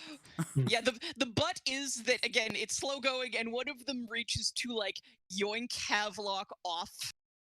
Like Uh-huh. like from behind, coming to the aid of another one. Okay. Again, they're not super fast, and again, it's like mostly just Mhm. kind of you realize kind of these things aren't really all that strong for all that there are a lot of them and that they are deeply unpleasant. They are not like particularly bulked out. So this one is trying, especially with Havelock being in the state that they're in, it's just trying to tug Havelock off. So that's where we're going to leave you. Dreadfesse? Oh dear. Okay, so Dreyfus's plan is to try and put them to sleep. Okay, interesting. She was waiting for them to get knocked out into the flailing skeleton mode. Mm-hmm. So, not Whackbat and Havelock have created enough for them to do that. The disadvantage is that Havelock is right in the middle of the range of the sleep spell. So, Okay. the way I'm running Interesting. this is that it's a harder spell to do because it's possibly going to make Havelock go to sleep right now. Interesting. All right. Maybe. She can kind of manipulate her magic with meta magic a little bit, arguably, but like it's going to be a bit hard. But she's going to do it because Go for of it. course she fucking Let's see is. what happens. Yeah, 2d6.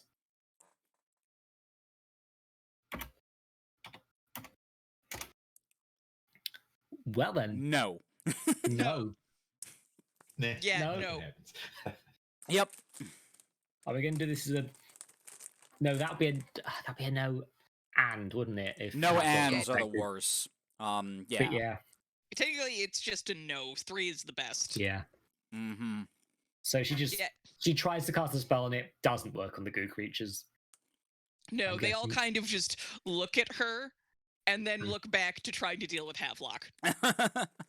They are not Havelock. particularly impressed, I'm afraid to say.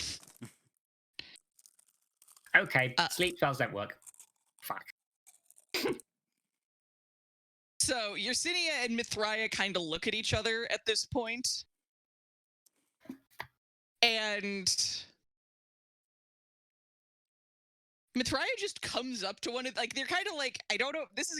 I don't know if this is going to work. We're going to find out. Mm-hmm. But Mithraia is just going to see if she can yoink one of these one of the skeletons out of the goo creatures. Mm. Just pull that sucker right on out. And this is a 1d6 because I have no idea if this should work at all. And it does. It works perfectly. It works just fine.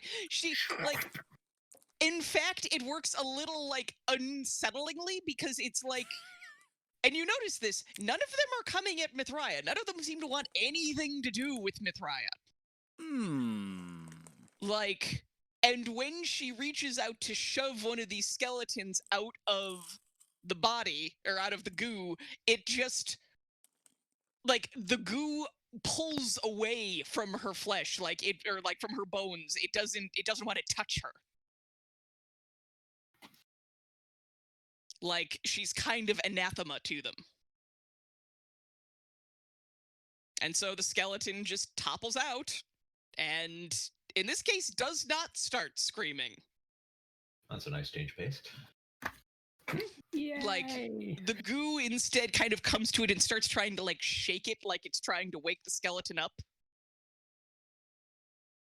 And, like, Amazing. Oh, yeah. these things are- Everyone's These- kind of, like, Yersinia and Mithraia are giving each other a look like they seem to be parsing something from this that y'all may not be. But whatever it is, it's weird. This is weird. This is probably not a good time. Havelock is a bit too far gone to notice. Yeah, Havelock doesn't notice. Dreadfusay probably does. This is probably not good for Dreadfusay's mental health. No, I don't think she's enjoying this.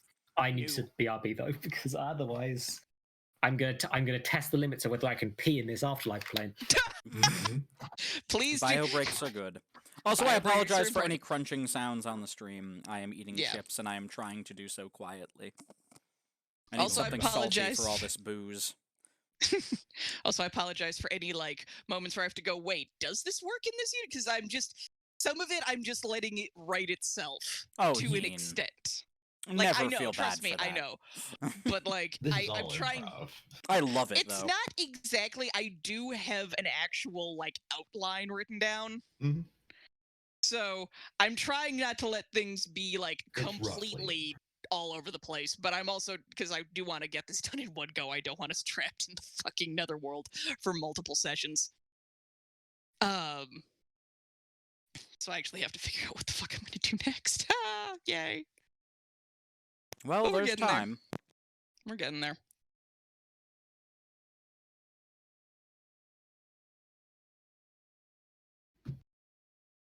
I do presume we are still streaming, obviously. Obviously, Oh, yeah, no. My brain We're is still just streaming. What? I'm not doing it, so I've got no idea what the fuck's going on. I mean, we're I'm just still focused going. on the story. Worry Yeah, not. no, sorry. There's been no pauses yet. Intermission screens are for when I'm stuck solo streaming, Yes. which is very rare if I have anything to say about it. Indeed. But yeah, you know, I a lot of inspiration from this. What? You broke up on me really bad for a second.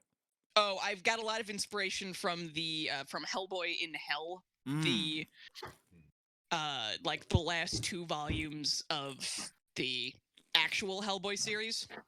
That's not like BPRD or Hellboy Before or any of that stuff. Oh shit! Right, push to mute doesn't work on my. Ah, Oh, are you okay? Sorry, I'm back. push to mute We're only glad works to on have you back. Discord, not my whole thing. It's fine. Mm-hmm. But yes. Oh no. Don't What worry I've about it, broken. Zoe. Nick just farted on camera. Mood.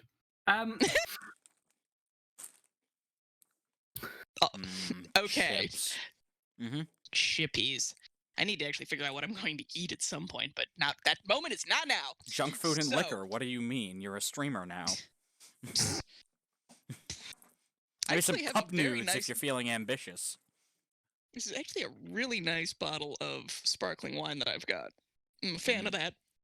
Good. But anyway, so I'm on bottle number 2. nice. Mhm.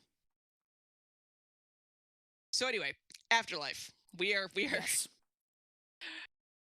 the I suppose technically this is Whackbat's moment to shine and figure out Oh. what he's going to do about the fucking thing that's just crawling its way up the mallet. Mm. Obviously reshape it into Maybe an umbrella and just pop it off. That's not a bad idea. I was thinking something of some sort of shoving capability, but an umbrella seems to fit the bill. Piston spear. So, Piston spear. I mean, we can totally bring in Bloodborne trick weapons. I'm good with whatever the anyone cane wants. is a trick weapon. Yes. It's only a cane because it's convenient. It can be whatever it wants to be. You could turn it into the threadic cane and just like whip flick this thing off. Yeah, I was going to say, I think I'm going to have it extend and sort of loosen into essentially a whip, and then crack that thing off into the middle distance. Okay, give me 2d6 and take the best. That's a no. Okay, that's a no. So we have So- a very persistent clanger here. Yeah, so basically, like, it kind of scoots along, but it's still on there, and it's still just gradually, doggedly trying to climb its way up.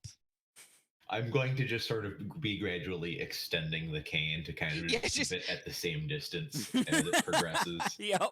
like a cartoon. Yeah, I was going to say, you can do that. As it extends, it also starts pushing away some of the other ones. Perfect.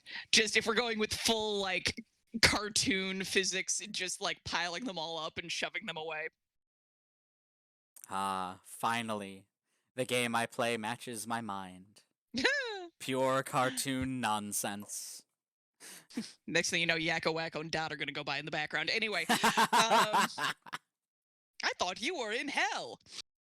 Sorry, I'm distracting myself. So, Happens.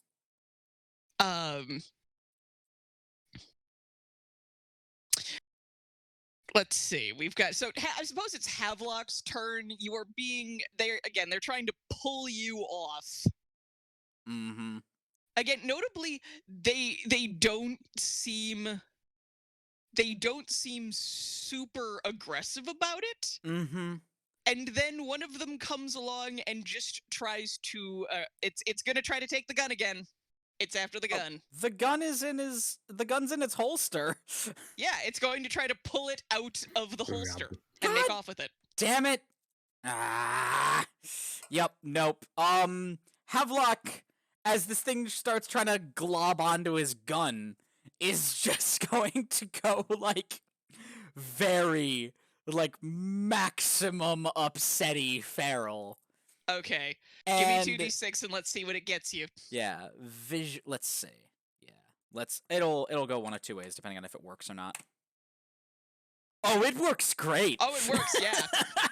Okay, so yeah, Havelock's tattoos, which have been doing some weird shit since they got here, glowing with that same creepy unlight, Mm-hmm. are going to start glowing a bit more intensely as Havelock, like, locks eyes with this particular one. This sort of... This light sort of really suffuses Havelock, and, like, his hands start... There's, like, very unhappy, like, crunching, like, wet snapping sounds as as Havelock's hands start shifting into, like, proper claws. And Yeah. it just starts looking real feral and just tears this thing apart. Yeah, no, the skeleton starts... It's the first time you've seen one of the skeletons start screaming from within its goo prison Yup. while it's still in there. So, And it's a bad Havelock, time. before he's done, Havelock, like, does rip their skull out, stare directly into it, and just say, "Mine," and then toss the thing real far. Before just notably, moving on. Yeah, notably, when Havelock lights up like this, suddenly all of them back up. Yup. All of them stop. Like, even the one that's, like, busy trying to climb up, Whackbat's bat, as Yup. it were. All of them stop. All of them withdraw.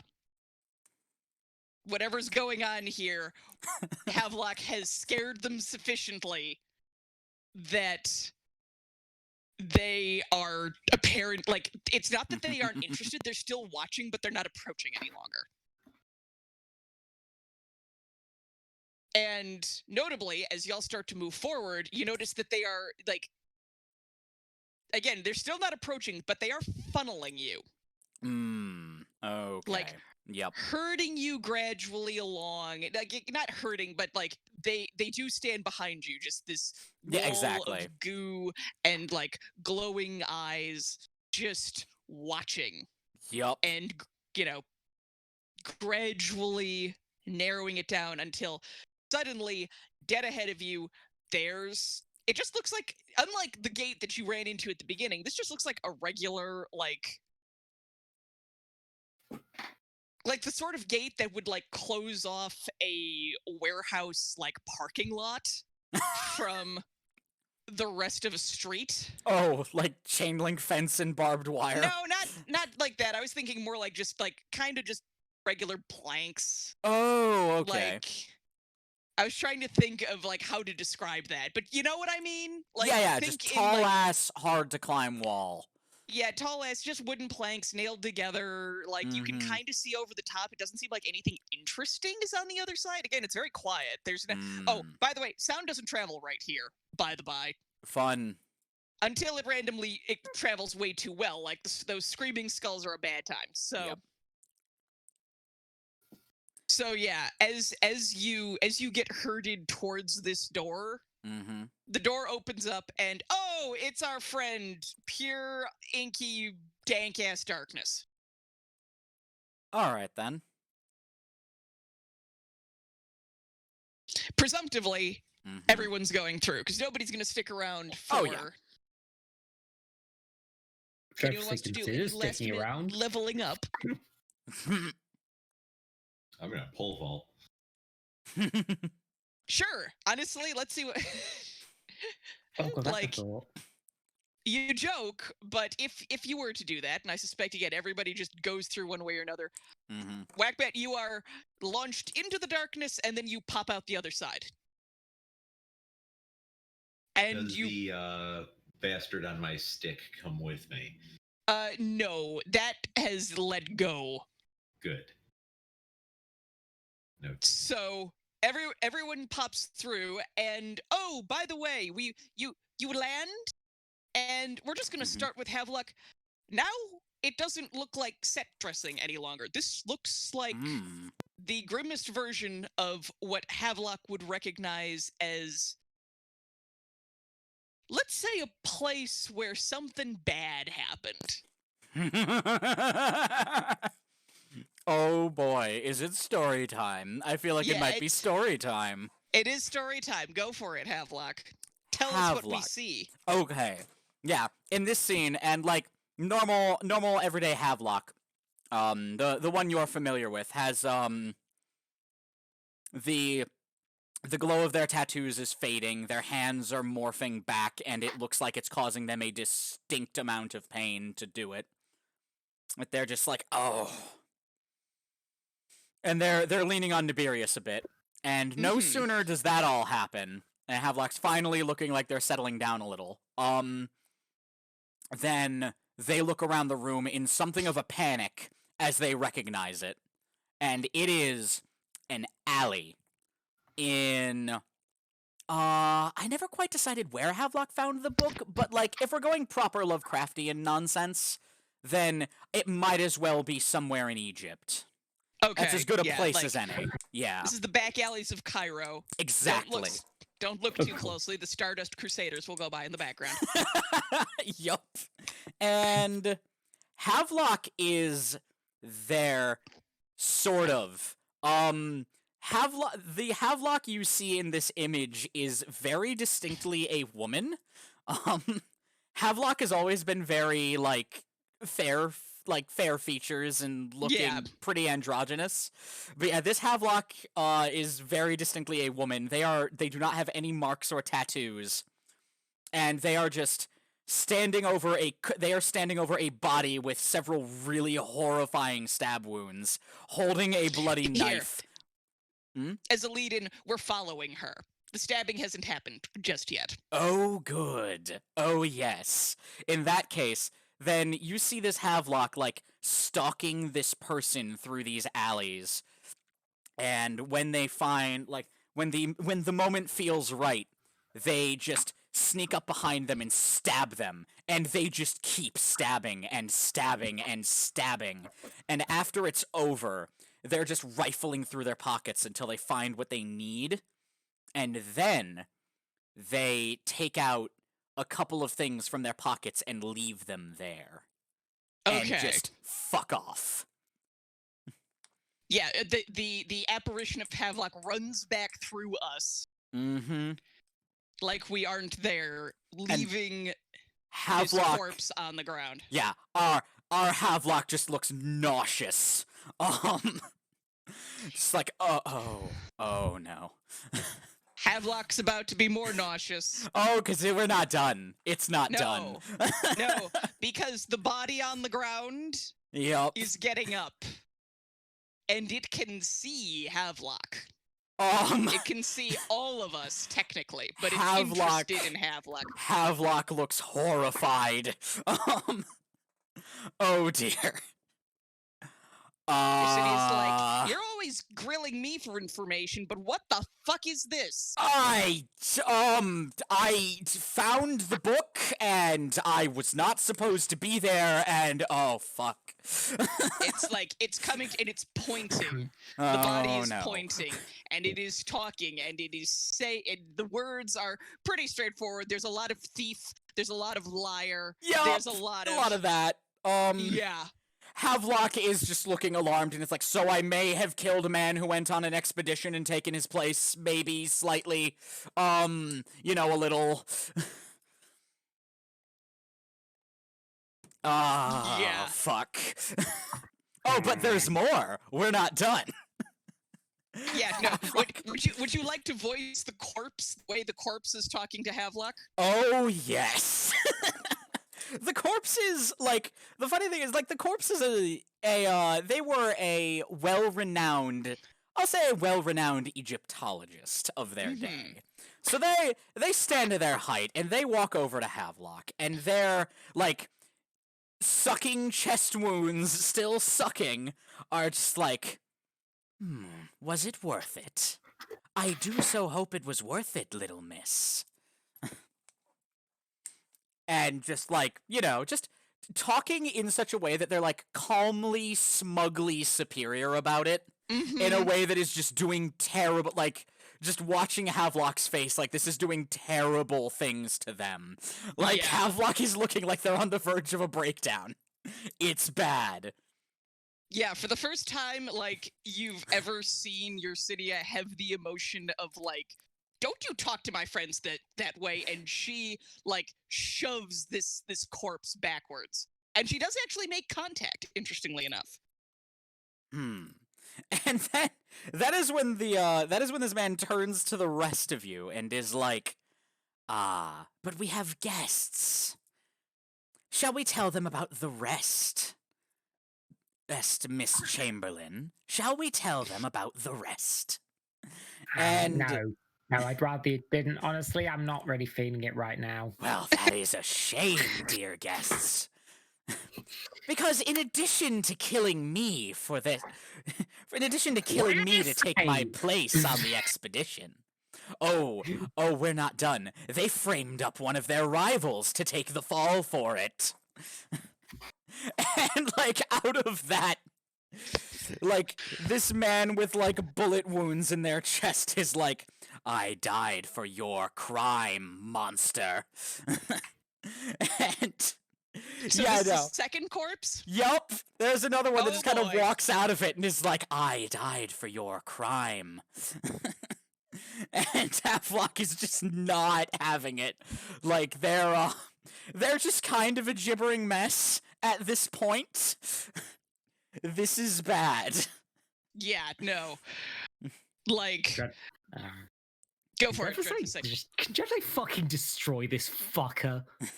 Yeah, go for it. Let's see what Because happens. she asked explicitly no. Thank you very much for doing that. And then some fucker decides, no, I'm going to do it anyway. Fuck you, dude. Fuck you. I'm going to shit on your eyeballs. I'm really loving that So, the bridge chromatic too orb, far. lightning.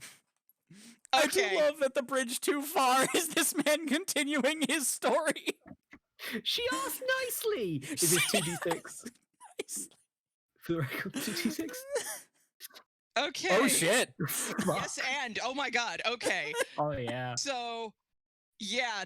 This guy. What did you want his eyeballs to do again? Shit, she was joking about shit.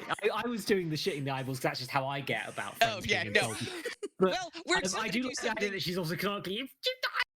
I told you not to. I'll shit in your eyeballs. And then she fires a chromatic orb at this guy, and something goes wrong with the magic, and this man's eyes just. Yeah, poop no, eyes. his eyes definitely just explode out of his face. Yeah. This does not really seem to slow him down. It does not. The other thing is, it as this man is turns on talking, Dreadfisse. yeah, at this point, this guy does just turn to look at Dreadfisse with now just empty sockets where their eyes were, and it's just like, how long until they turn on you? How long until they Oh, decide God. that you're an obstacle to their research? And Havelock is just looking horrified.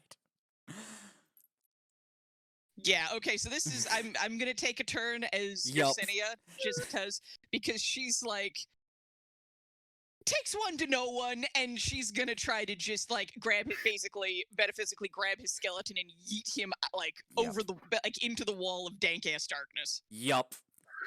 So And the last thing you do hear this thing say is like, "I will be waiting, my student." how come? Hey, bot! Oh, no, it bot, where didn't the fuck are you, sidekick? It's fine for this to just work. I feel like dramatically speaking, it makes Well, more the sense thing that is, way. it kind of but I want to see what I have an idea, and I just want to no. see what The happens. bot's lagging. God damn it! Where are you, you son of a bitch? No. For the sake of This was gonna things, be such a cool moment.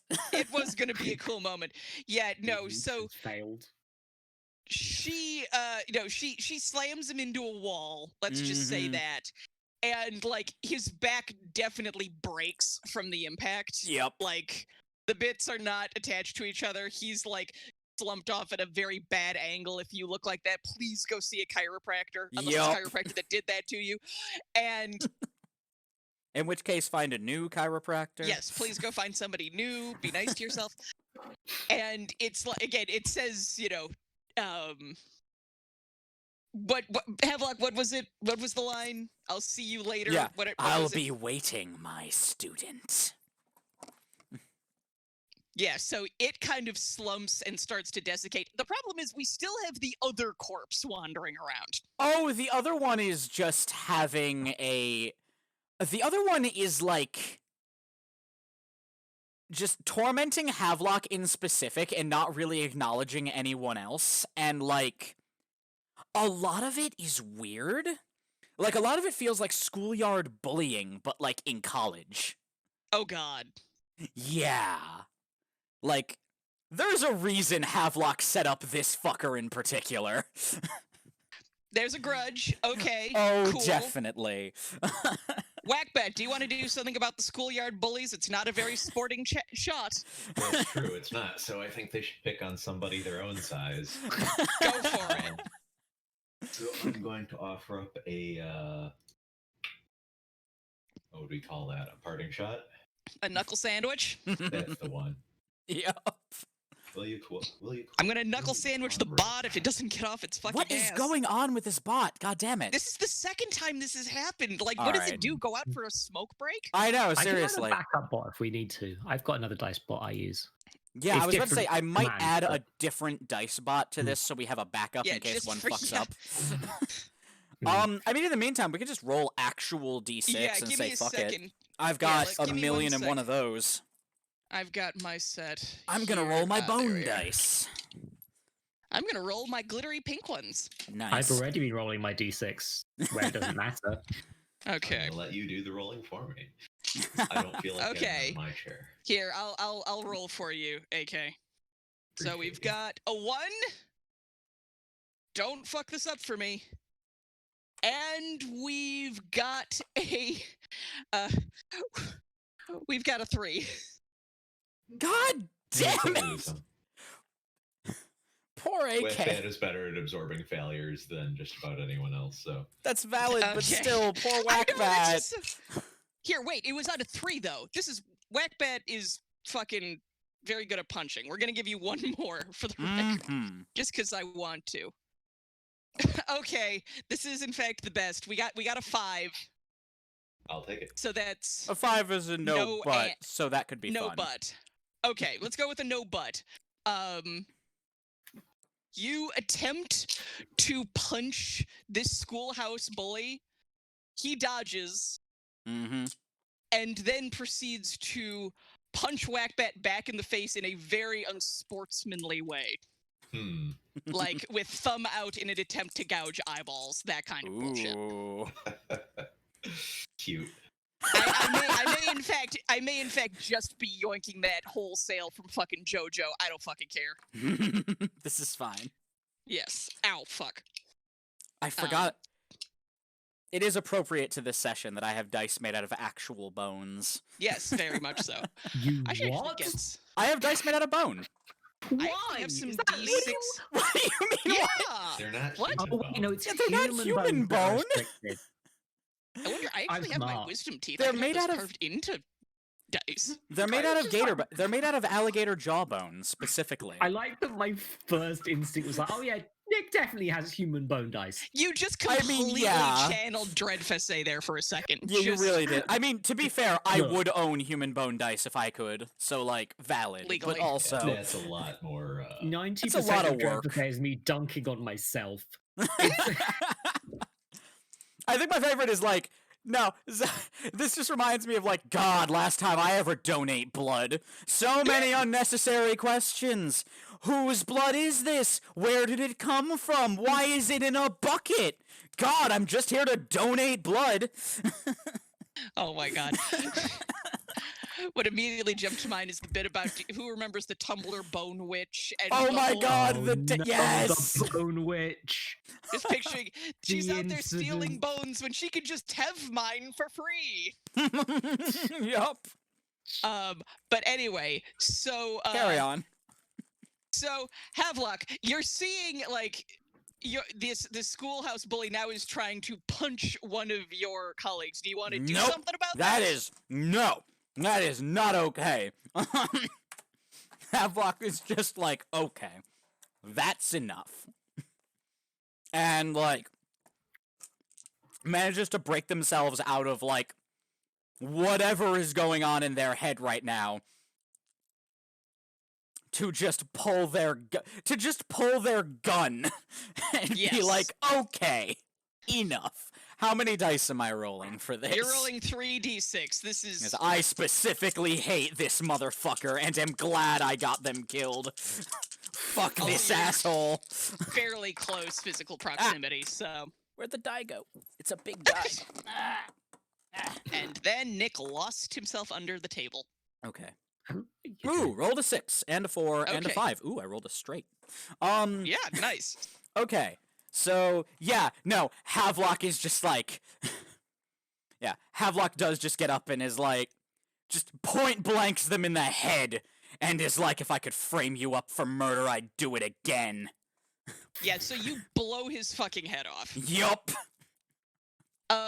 Which would be great. Unfortunately, the rest of the body is still having a time. God damn it. Well, Like I the tried. advantage with our other dude was that like the way he got busted up discombobulated his whole Oh, body. Oh, right. So if you Guns just are a take bad off, choice for these. yeah, so if you just take a you're gonna have to break a lot of bits. Yeah. Which speaking of which, Dreadfest is very good at breaking things. Would you like to take a shot at it? I think maybe it's the I think Drevsay yet again is just like, is it time for collateral damage? Probably. Yes. Because I'm just sort of going through. I like to keep an eye on. I'm trying not to specifically use D&D spells, but I'm trying to have my things be Just inspired by it go still. with it. We don't care. Yeah. It's Alright, fun. just do it. Yeah, I'm shattering this bugger. Yeah. They Yes. don't get exploded from the inside. Break him like a fucking teapot on concrete. This might Mhm. cover Havelock in gore. Good. I Okay, feel like that first- would be therapeutic for Havelock. That's a Honestly, 4, yes. And that's a 6. Yes! Okey-dokey. Okay. It's time to. Yeah, no, just gory pulp. Yes. Like all over Havelock. Possibly in Havelock's mouth. Not sure how you feel about that. Oh, they lick their fucking lips. Yeah. Havelock is just like, after it's over, after they've literally exploded into a like pink mist in the air, Havelock just sort of sits down real hard on the ground and is like, I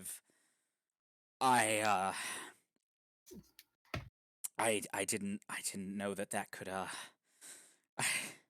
I didn't know that could still get to me, and I'm sorry. This is just a lot. Yeah, it's just having a moment. Sorry about all of No, this. it's okay. Like again, your Cydia is this is weird because it's the most like emotional you've actually seen her. Mm-hmm. She's for the first time not like the world's biggest pain in the ass. She actually like comes over and like puts a hand on Dreadfusay's shoulder a little bit. Or not Dreadfusay, sorry. Yeah. Fuck. Wrong person. Yeah, you do. Comforting, I and if like this the goes idea over, that you're used to comforting it. the wrong person. I We- like the idea that Drevsay goes to help, and then Yesenia's just like, no, I'm doing it. Yeah, your Cydia like puts a hand on Havelock's shoulders like we've I don't know about all of them. I'm gonna guess probably Whackbat, though he probably copes with it better. We've all done shit. The whole Yeah. reason we're here is because I did shit. Fair. That's sorry. No, It's just no, a lot. nothing to be sorry. I didn't Didn't want this. it's and Havelock just kind of looks up at your Cydia, and they look a lot more teary-eyed than usual. Just Yeah. like it's what friends are for. Your Cydia kind of looks, and it's weird because you see something like clicking into her head, and she's like, "And I thank you for that." Call the press as your Cydia has experienced gratitude. Yup. And Havelock, mostly because they're like having a bit of a moment, just does in fact just hug Yersinia. Your Cydia kind of that's a little bit of a bridge too far. Yup. Your Cydia I know. like stands up with like Havelock kind of Still holding attached, onto yes. her and like very like pats Havelock on the back and gently beckons detaches Neberius him. over. Yep. Like, Neberius hold helps. this. Yeah, Yes. no, Neberius helps. And yeah, Neberius is the dad. yup, Neberius is playing Team Dad as usual and is just Yeah. helping. And Havelock is that's good for Havelock right now. Yes. And Also, yeah. as this takes place, you notice that like the terrain is bleeding back into being like set pieces again. Oh boy. So y'all keep walking, and like Mhm. again, it just kind of stays that way right until we like round a corner, Mhm. and I'm just gonna claim here for Whackbat, but it looks like we're in the trenches or like in city, like urban warfare. It's all trenches. It's all Yeah. trenches. Okay. If Uh, you want to paint more of an image for this, we will go from there. Sure. Bot working? If- Wow, no, the bot has just stopped working. Shit. Bot Yeah, go no, the- sleep time now. Oh shit. Yeah, I wouldn't rely on the bot right I now. just looked at it and the bot is literally in offline. That's What? concerning. Yep. The bot guess we're wants just, nothing to do with our bullshit. Guess we're just rolling gonna- dice for that's the fair. rest of this. I mean, Old I can. school, I old think I school, can actually old get school. the Hell yeah. dice bar up and running. Well, for right now, we can just roll dice and then we'll figure out the rest of it later. Yeah, I'm Besides, this fine with shouldn't be rolling hard dice. It'll be going fun. all that much longer. I spent an Um, inordinate amount of money on these. I'd like to get some use out of them. Yeah. I'm just going to link the page for the one that I use in the dice bot in case I think I can get it set up possibly, but I forget. But I don't want to add it unless everyone here trusts it. Essentially, Roll it. It's dice. There we I go. don't think It's we have any dice. reason to lie to each other about dice Mhm. rolls. Yeah, no, we're I mean, yeah, it's just Like- convenient. like here's the problem with me. I have ethics nowhere else, but apparently I have ethics with dice such that even Mhm. though I really wanted Whackbat to absolutely clobber the fuck out of that dude, I couldn't tell a Yeah, exactly. yes. Like, I rolled a 6 and was shocked by that, but I went with it. But, like, the failure dice rolls in this game are almost always as fun, if not more so, than the successes. Oh, definitely. Yeah, no. So it all wound up working in Mhm. the end. Yeah, But, absolutely so do a dice we- spot. Like, you're Yeah. welcome to add it to the server because we could use another one. Yeah. Yeah. But Okie so dokie. see we if I come can- around the corner and it's trench warfare. So It's logged me out. I What- can't do it. It's logged me out of my Discord. Okay, Ah, hold I'm on. not doing I can it. probably Anyway. do it. here in that case, I'm going to take a quick bio break Do it. if we're going to Yeah. do dice. yeah, this is a good spotting. time for that. Also, take a minute, AK, if you need to think about what the hell No, we're doing I next. 'cause- have it. I'm just waiting. Okay, cool. Here, I will return. Prompt you to authorize the bot on the server. Oh, Dice Parser. I remember this one. This was the other one we used in the... We had 2, and this one is a good Mm. backup. Good. All right, the Big Nebulous Collection authorized. I am a human. It true. Are you? Done. Well, you know, as close to human as is reasonably possible. Dice Parser just landed. Very good. And this one is roughly the same, except it's Yeah, exclamation I think it's like- point D, if I remember right. I think it's this. There Yep, we go. exclamation point 2d6. Hell yeah, there we go. Ignore that roll, of course, but yeah. Well, yeah, no. This was the other dice bot we used in the other one. Dice Parser and Sidekick. I Yeah. have all my macros set for Sidekick, but, like, you know, I'll work with Dice Parser. Yeah. I really should someday actually use fucking macros. I never do. I I'm too have lazy to my... set them up. I have a Razor Black Widow Chroma 2, I Mm. think. And it comes with 5 macro keys on the left side of the keyboard as a default. And I literally just have it set to, I hit one of those macros and it's 1d6 through 5. Like, this is, I don't do a lot that involves macros, clearly. It's all just role-playing Yeah. shit. Valid. Oh, I fuck. feel like I'm I'm I have hoping to, my like- acting for that scene was okay. I didn't want to get too emotional, but I hope that conveyed some serious stuff.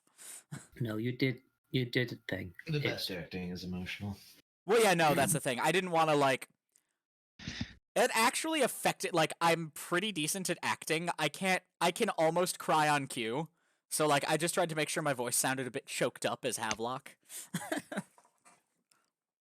Yeah, I'm trying to plan what my thing's going to be because inevitably it's coming. Yes.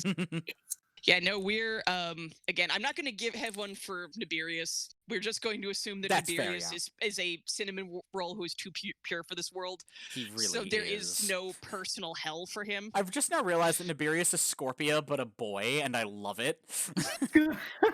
I love this so much. Yes. So, did we figure out everything bot-wise, all that stuff? We good? Yep, it's an Yeah. exclamation We good? point and then space D dice type, and of course your number. Okay, cool. Okay, Oh, there's no so space. It's just exclamation point, whatever. Sweet. that makes it a little quicker. Mhm. So, Whackbat, fill us in. Right. Well, the trenches stink, and they smell like smoke, and well, they smell like mustard, and they smell like rot, and they smell like blood. The skies are black. It's hard to tell whether that's the weather or the smoke from all of the fires, but the trenches are something that they shouldn't be. That feels unnatural, and that's very quiet. There is not the chatter of gunfire or explosions that you'd expect. That all wrapped up at least a day ago, and wasn't anything our side did, at least not as far as I'm aware. Just last morning, the gunfire stopped, and there hasn't been any reports since. So they sent in the recon team. Reggie was leading that. And as their commanding officer, I'm on the radio with them, coordinating the reconnaissance. They went over the hump an hour or so ago to figure out what exactly what happened.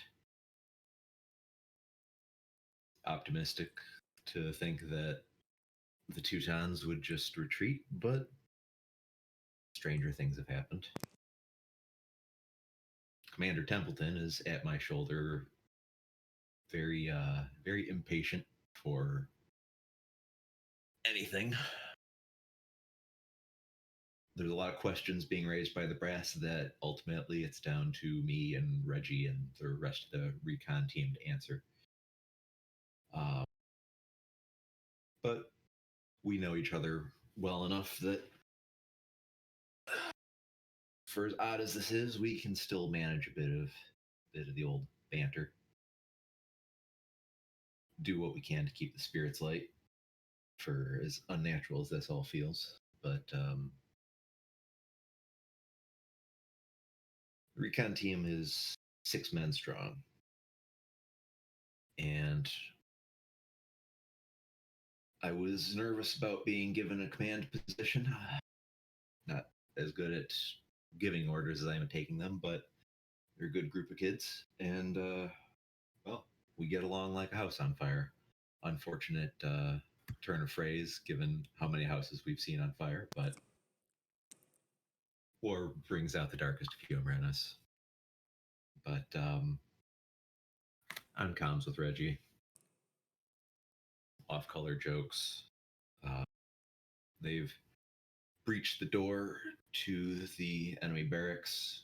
No sign of anything out of the ordinary. It really does just look like they decided to pick up and vacate. No signs of struggle, no violence,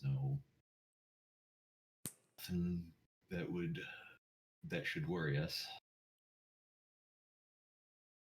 but Reggie's talking about something. I don't recall what. I just remember hearing something in the back that it doesn't seem like any of them caught. Some scratching, scraping, snarling like a dog. And then there's almost out of nowhere just screams and yelling and tearing. You can hear the blood. You can hear the blood hitting the concrete through the receiver. I'm not one, I've never been one to sit by. So, of course, my instincts tell me, gotta get in there. They're not even 100 yards away. Strange how the killing fields shrink the sense of scale, but they're close enough. I could be there in seconds at a dead sprint. But I've barely stood when Templeton has a hand on my shoulder and he's barking orders in my face, something about rules and regulations, about why I need to stay where I am, even as I can hear what's happening on the other end, and I can't abide that. But so his mouth was still open when I pulled out my sidearm and emptied 6 shots into his face. Smug prick. Naturally, that didn't go over. The rest of the men in the trench tackled me to the ground. I've still got the receiver to my ear. It's gotten a lot more quiet, but I can still hear Reggie. He's not gone yet, but I hear him die.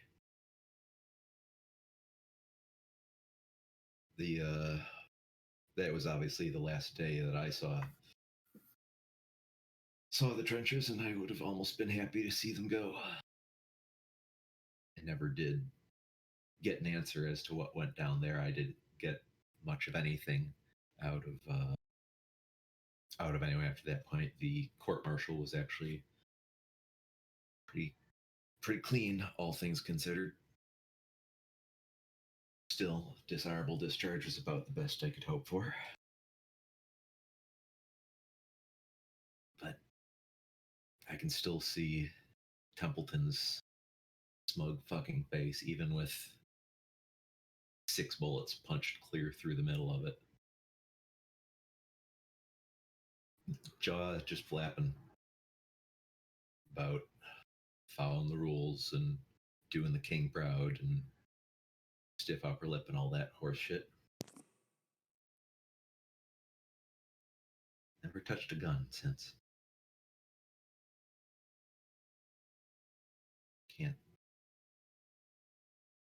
Can't bring myself to. I still smell the rot. And it's strong. So strong here.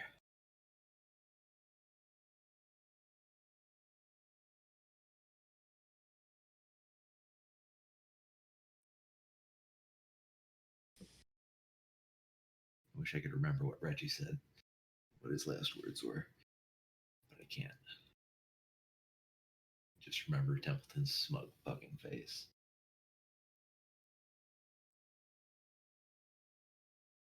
And then I wake up.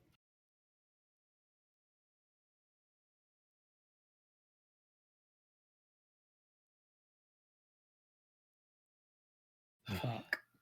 That was really good. Holy Damn. shit. That was incredible. Goddamn. I didn't want to interrupt. God, Oh it was my goodness. syncing up with the music I'm listening to. God damn it. It's synced up with mine too. Yeah. Fuck. Just I wish I could be listening to music right now. Damn it. Oh my god. we really need to find a way of doing music on the stream because Oh, fuck. That was amazing. Sorry, I Holy need a shit. moment. No, go That's for fair. it. Go for it. That's No, fair. Jesus. Hot damn. Oh. Oh. Fuck. That was a warning for a Yep. Oh my god, that's so fucking good. Yeah.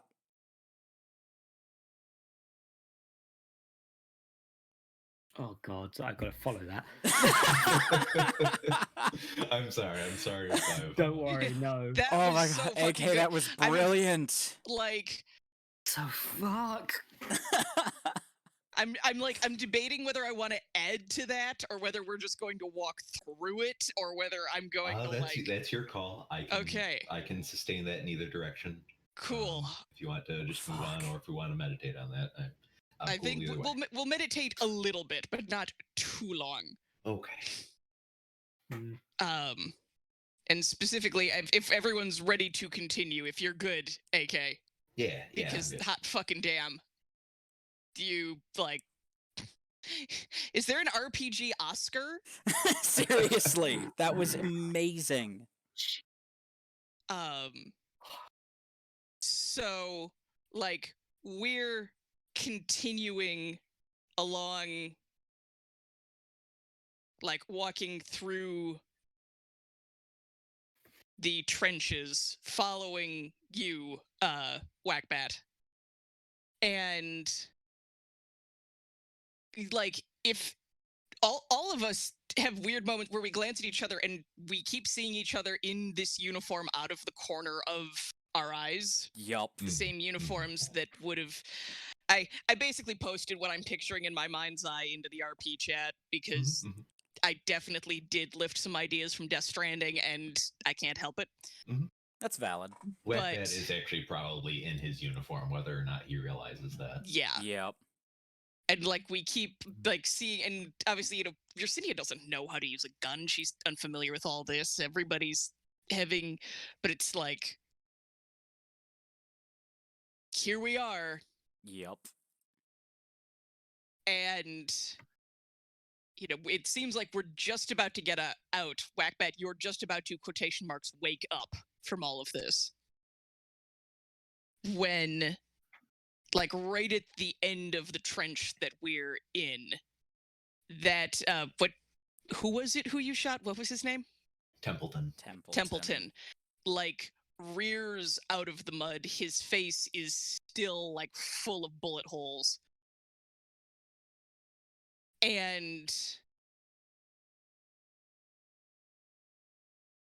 let's see, just to drive the point home. Oh, he's got Reggie's head in his hands.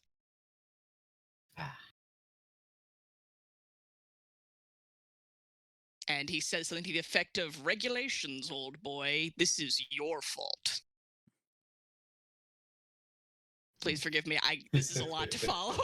Yeah, no, you're good. You're good. And obviously, since this is your personal hell, you get to make the first decision of what you want to do about that.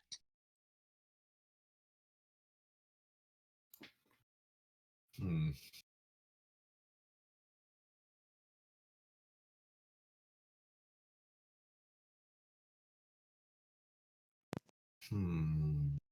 know? You can obviously we can go with violence, or we can. No, you know, Whackbat is going to accept that. Going to take the head from Templeton and just say to it, "Reggie, I'll make sure you can see home once again."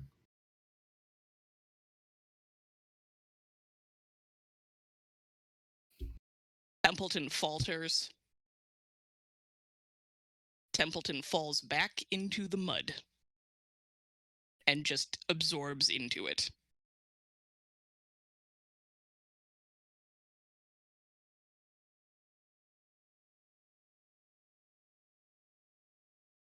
You all progress forward.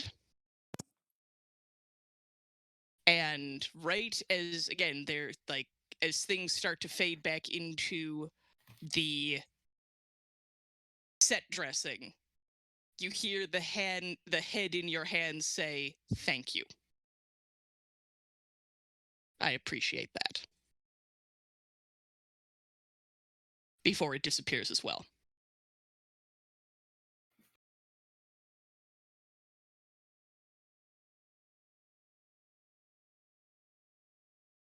And then you're all left standing in what is not, in fact, a trench. It's just an alley between two bland ass houses. Smells a lot better, I'm sure. Yes, it does. Definitely. Man. Jesus, shit. Yeah, Havelock is just quiet. Just quiet. I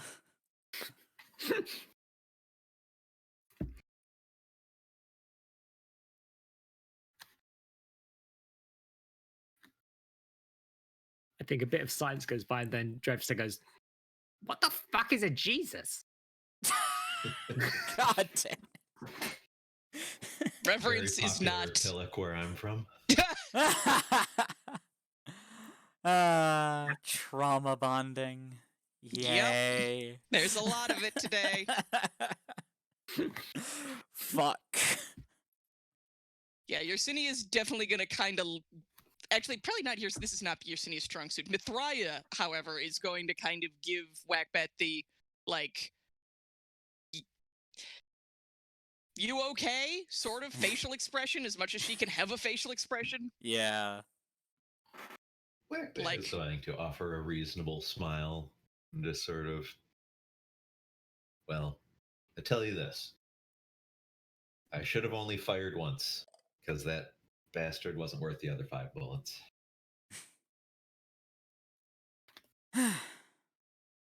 That's. Oh boy. That's fair.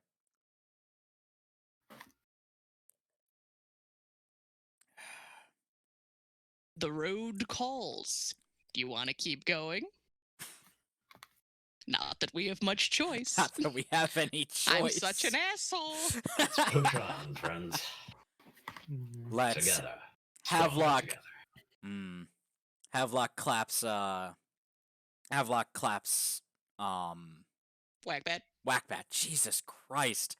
Havelock claps Whackbat in the shoulder and just offers him his flask. And it's I just will like, accept that. to old friends. Live as long as their memories do. Mm-hmm.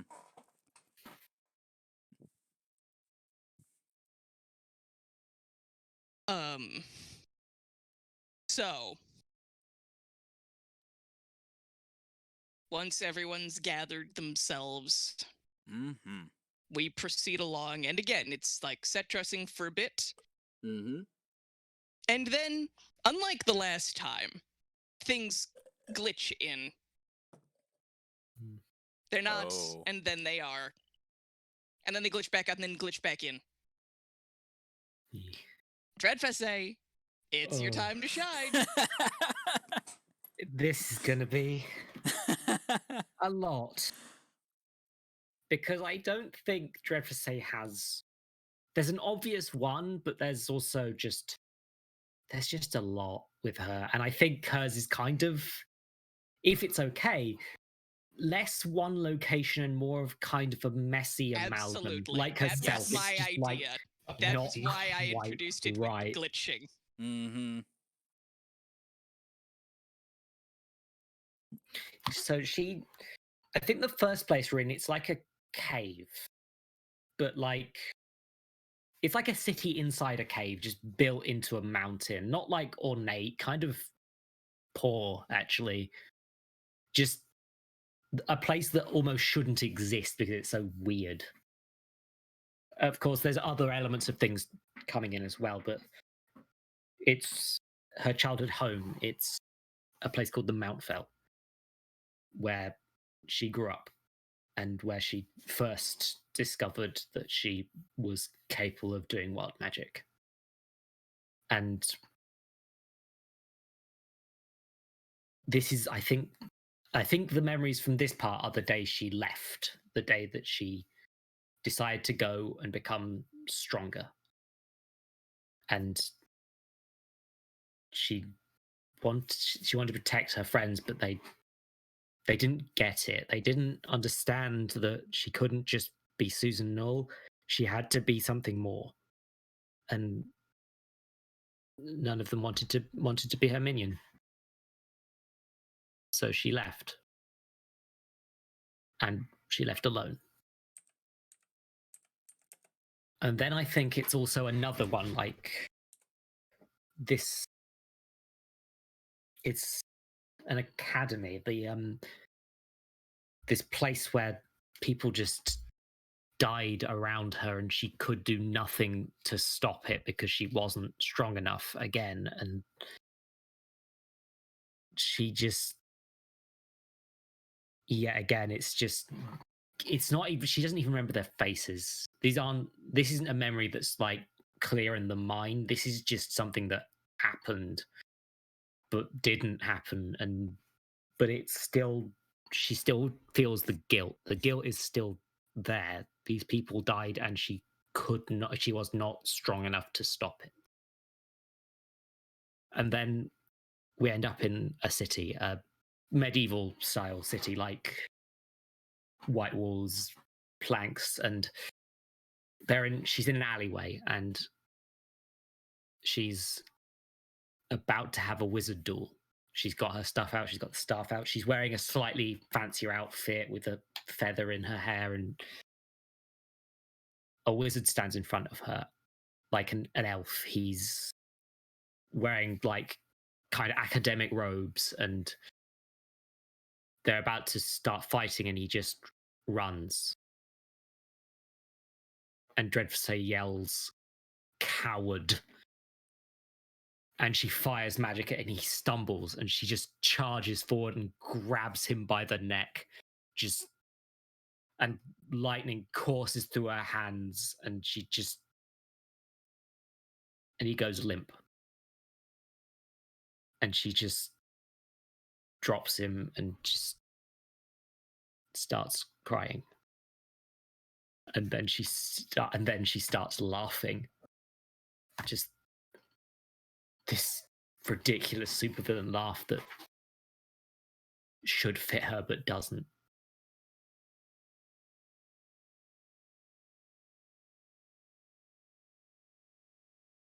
There's other memories too, I think. Things that just don't work. Like, these are the clearest ones. These are the ones that seem to be coming from this Dreadful, but there's other bits sparking in, just like a chase through some woods with a weird tentacled creature, and like one where she's not even a tiefling, she's some sort of angel. And they're all there, and they're all just full of guilt that she wasn't strong enough, or that she lost control, or that nobody really valued her.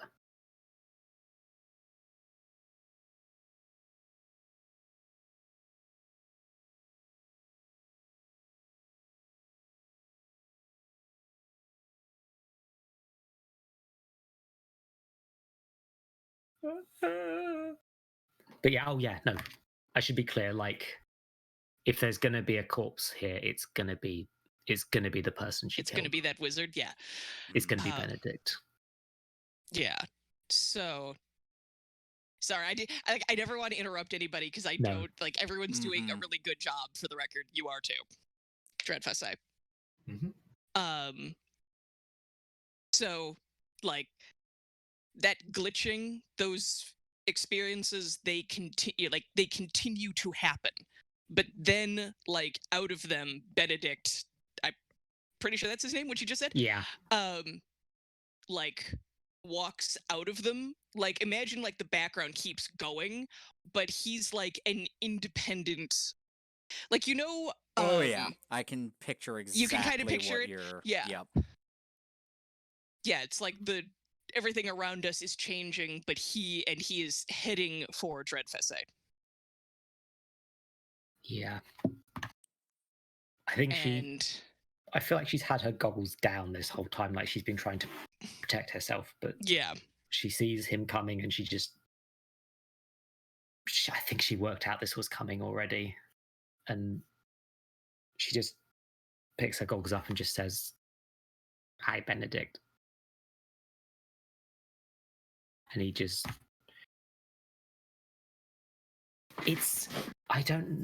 just like, I expected this from you, you know. And she's like, yeah, you were kind of a huge racist, dude. Like, yeah, no. She's like, but I had potential, and you knew this is not like how he talked at all. This is Yeah. not even close. But it's like, Mhm. but you knew that. You knew I could be better. You knew with time that I could have become something else, and instead you snapped and you ruined and you snuffed out that potential. And Drefts is just like, at the end, I didn't want to. But you still did. Did it all the same. Did it.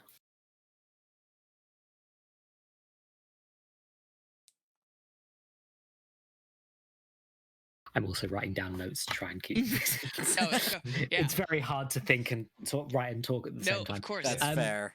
But it's like she just. I don't think he wants a hug, but I think Dreyfus hugs him anyway.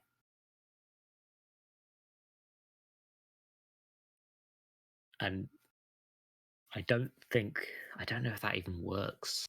I think but- that it does. Yeah. I think he just kind of like his clothes are still there, but he just disappears. It's no longer supporting them. Hmm. If that sounds good. Yeah. No, I think she's like. She sort of turns to the others like. I didn't think a fight was going to really help with this one. Honestly. Thank fuck that works. All I can think of from okay, but to be fair, you were a huge racist. Racist. All I can think of is that scene from Hellsing Ultimate Abridged. But in our defense, we were having a really bad day. Jesus wants a hug. Okay, so so everything stabilizes. Mm-hmm. Yeah. Why did I And get several? Why do you not get several? Don't think about it. Think about it. Don't think about Don't think about it. Too much. Flex just I mean, I don't feel bad about framing up that I don't feel bad about framing up that absolute raging bastard. Not in the least. Do feel pretty bad about killing my professor though. He was important. Said I wasn't ready. Yersinia and Mithraia have nothing to say right now. They are both staring because by this point, they've done the math. Yup.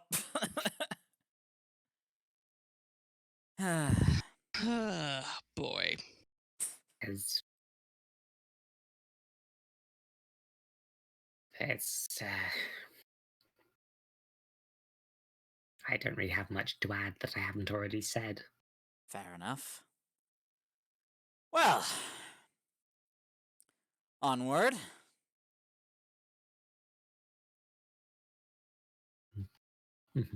First, it seems like Yersinia is not going to move. Yup. But then she kind of reaches back, grabs Mithraia's hand, and shoves forward anyway. Yep.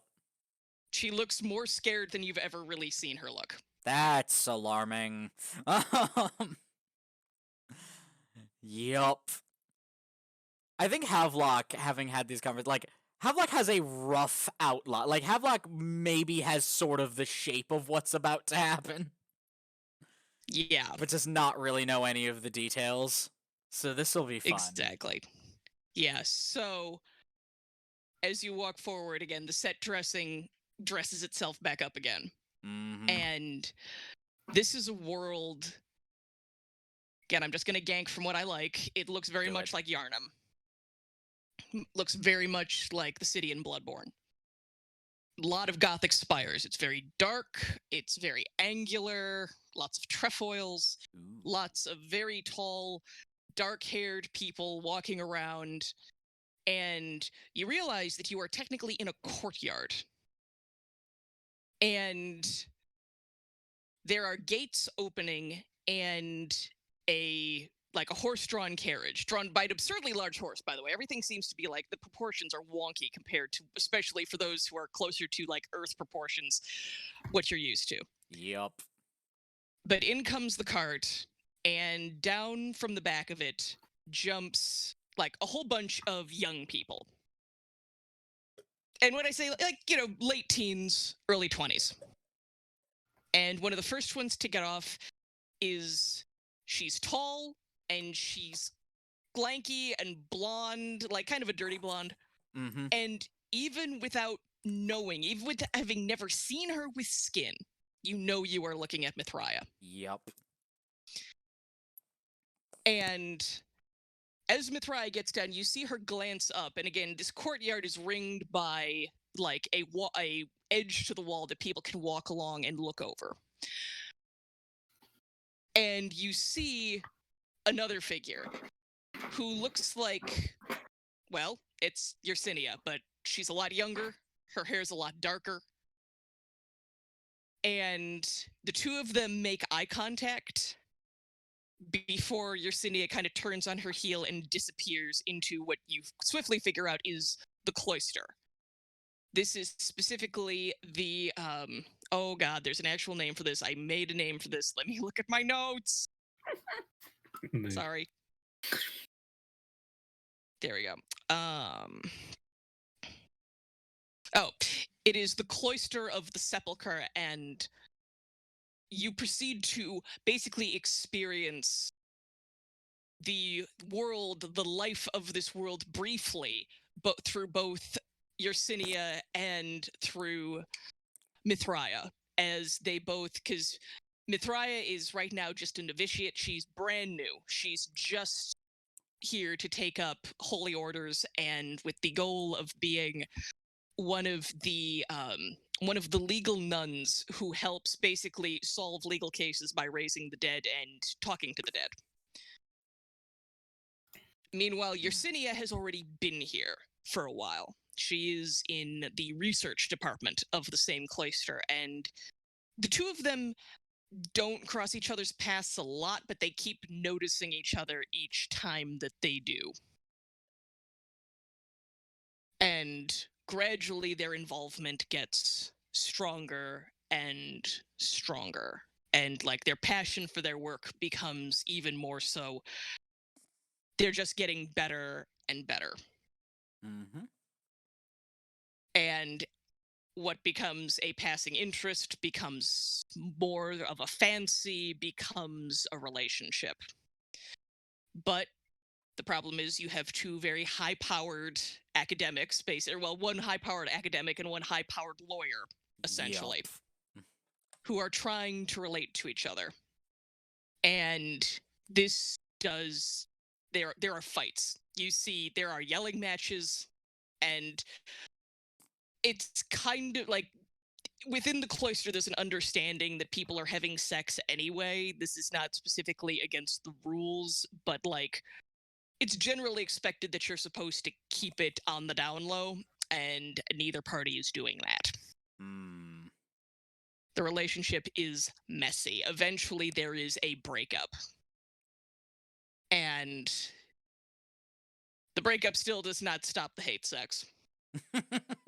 Forgive me, everybody. Of this course. is a little... Yeah, but... Jevasay is watching. Been intently. there, done that. Yep, got the t-shirt. Yup. Bought the cast album. But... like, you see the way this relationship... What this, like... There's something in the vein of love between these two, but it is so just bound up with their mutual dysfunctionality that it's a rough time, to say the very least. And especially when Yersinia is the one who does the breaking up, Mithraia does not take that well. And when Yersinia disappears into her studies for a long time, and Mithraea knows enough about those studies to know that Yersinia's been messing with things that she shouldn't be messing with. That she's been anomalously interested in what is known as the vitium contra umbrum, the sin against the shade or the soul. And one day, when she realizes one day Mithraea sees Yersinia like on the way to her her monastic cell, I suppose you would call it, and follows after her. You know, and the cell is, by the way, also a study and a lab, the whole 9 yards. She follows Yersinia in there, kicks the door shut, and tells Yersinia that she knows exactly what Yersinia's working on. And like this whole time, again, you're seeing a version of Yersinia that you've never really seen before. Because she's just generally more emotionally open, a little more emotionally there. But you see in this moment when Mithraea basically blows the lid on Yersinia's plans. Like all of that closes up inside of Yersinia's face.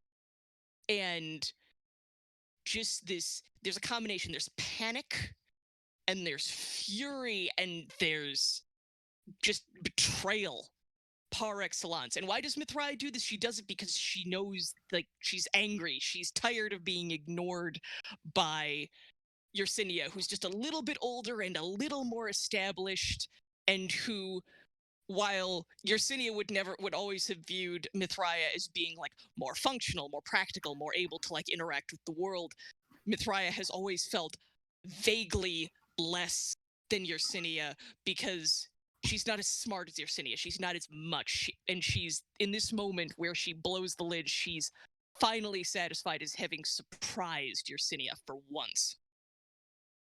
That she was smart enough to put it together. And bear in mind that the punishment for the sin against the soul, the act of drawing a spirit back out of the realm of the dead and permanently attaching it to its bones, is to be buried alive in one of the cloister walls. So this is no small thing. And Mithraea, who is feeling giddy and pleased that she's ruined something, makes a fatal error, literally, and turns her back on Yersinia. And she does not see Yersinia grab the letter opener. She does not know anything is about to happen until it enters in under her ribcage.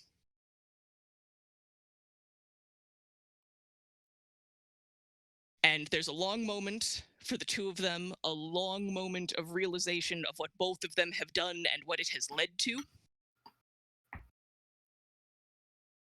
And then the light goes out of Mithraea's eyes, and Yersinia kind of pulls out the knife and stares at it, and then looks at her lover bleeding out on her desk,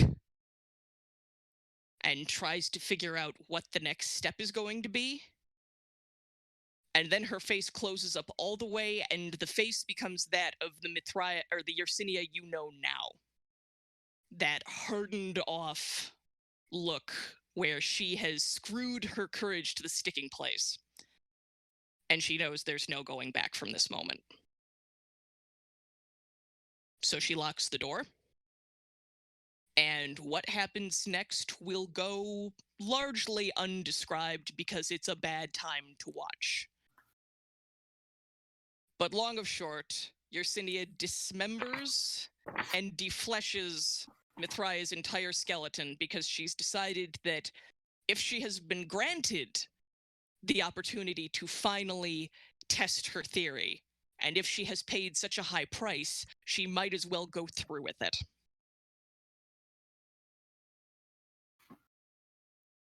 Notably, and this is not content warning for the audience, one of the things that she does do as an effort to conceal what has happened, because nobody's going to really care about bones, but they might notice flesh, is she consumes most of Mithraea's body.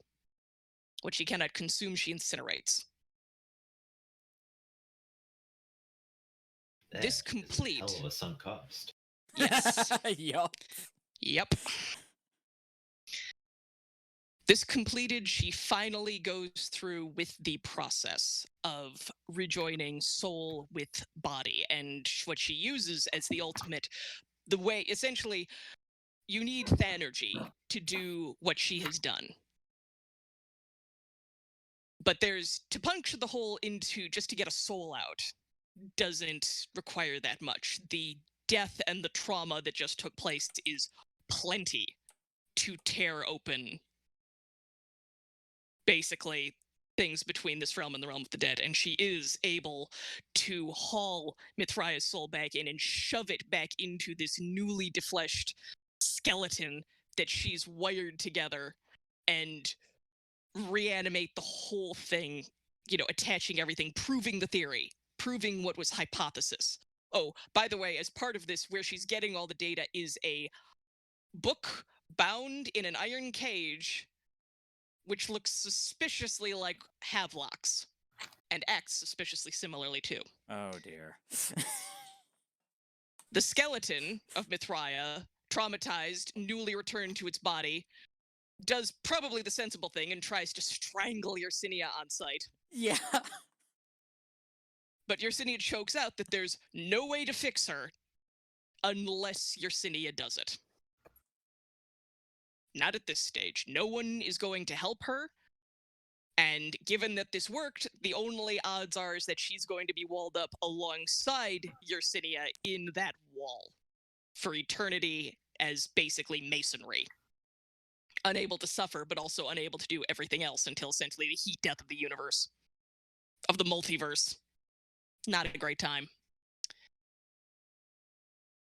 And it's right at that moment that you can hear yelling. Somebody has essentially, Yersinia has done what she's so fond of doing and disappeared, and somebody has busted the door in and found the notes and have put 2 and 2 together.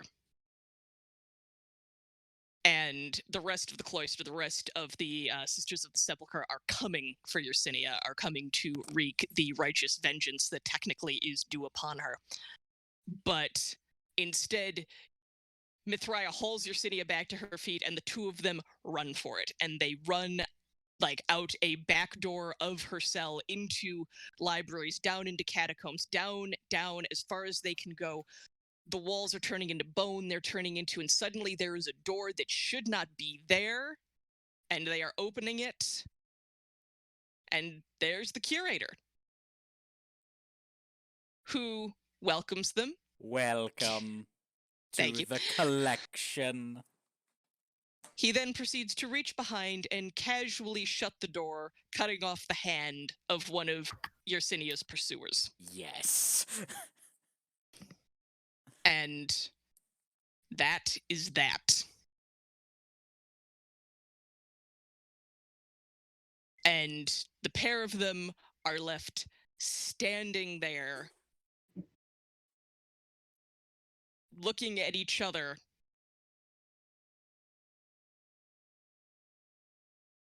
You'll And need a relationship counselor. Fuck.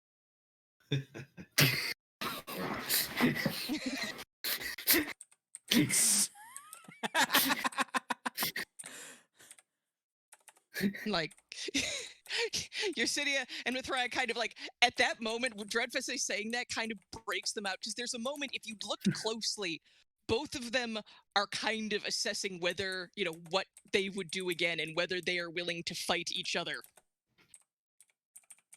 in this moment. But instead, especially, thank you, Dreadfest, kind of the tension breaks. And Yersinia kind of smiles and goes, I promised I'd try to fix it. Here we are. I can't make right what happened. What I did was horrible. I know that.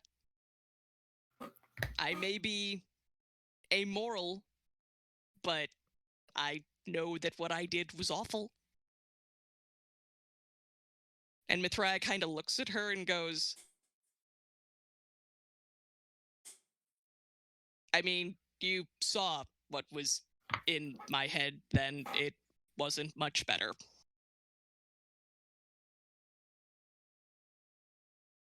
And the two kind of long look at each other. And then they grab hands and walk forward.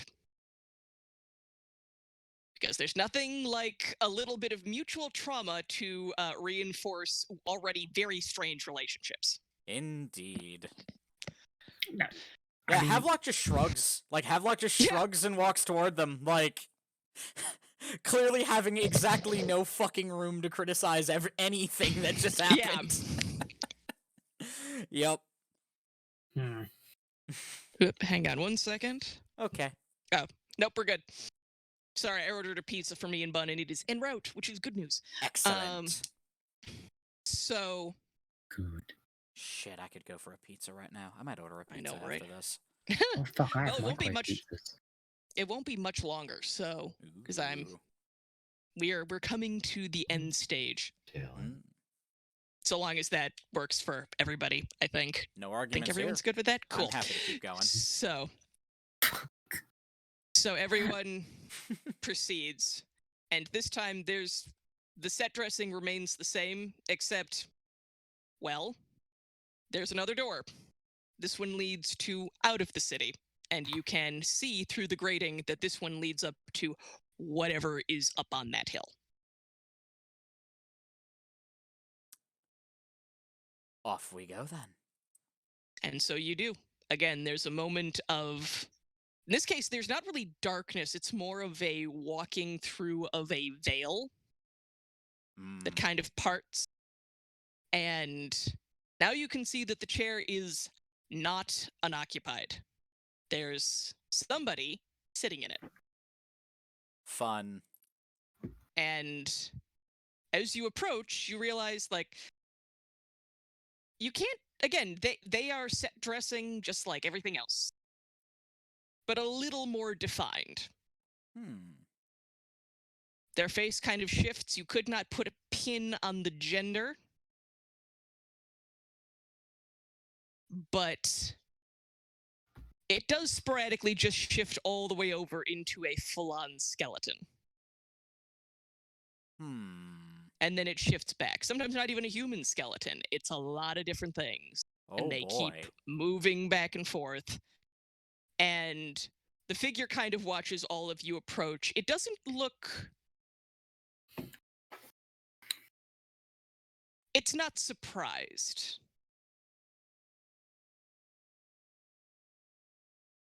But it's also not condescending about it, as it were. And it kind of looks at everybody and goes, well then, I'm glad to see you all made it. It's not everyone who does.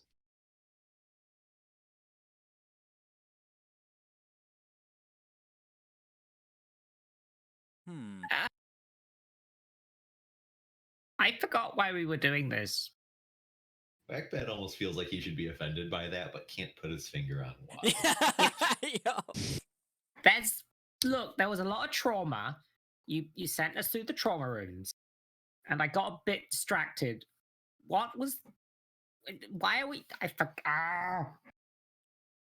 Havelock just laughs. Just laughs. Well, yeah, we've been through some things together, it seems. Yes, you have. It was necessary to come here and to go through what you did. And I do not relish having to do that, but it is what it is. To the living, one may owe respect, but to the dead, one owes only truth. That's fair.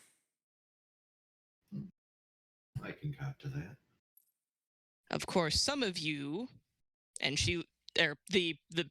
whoever this is looks at Yersinia. Some of you may owe me more. Yersinia kind of That Swallows. that makes Havelock's danger sense go, Do you want a diamond? Usually Half-Life players seem to want diamonds for some reason. With me, from experience. The figure looks at Dreadfesse and smiles with a mouth, with a proboscis, with a human jawbone. And says, I really don't need a diamond, but I do appreciate the gesture. Good, I'll keep it then. Honestly, I need it. Good. I'm glad for you. Oh no, they're polite. They're the most dangerous of all. More than just so. Also, as I'm saying this, if you haven't already put together who this is or what they are, they I can't remember how Terry Pratchett They aren't italicizes a death. psychopomp. They are the psychopomp. They do it in small caps. It's small in Terry caps, yeah. Pratchett. Yeah. Yep. Yeah, that's how. If you were reading, if this was all subtitled, that's what you'd be reading. Oh yes, I've always pictured a sort of quiet reverb to what death says.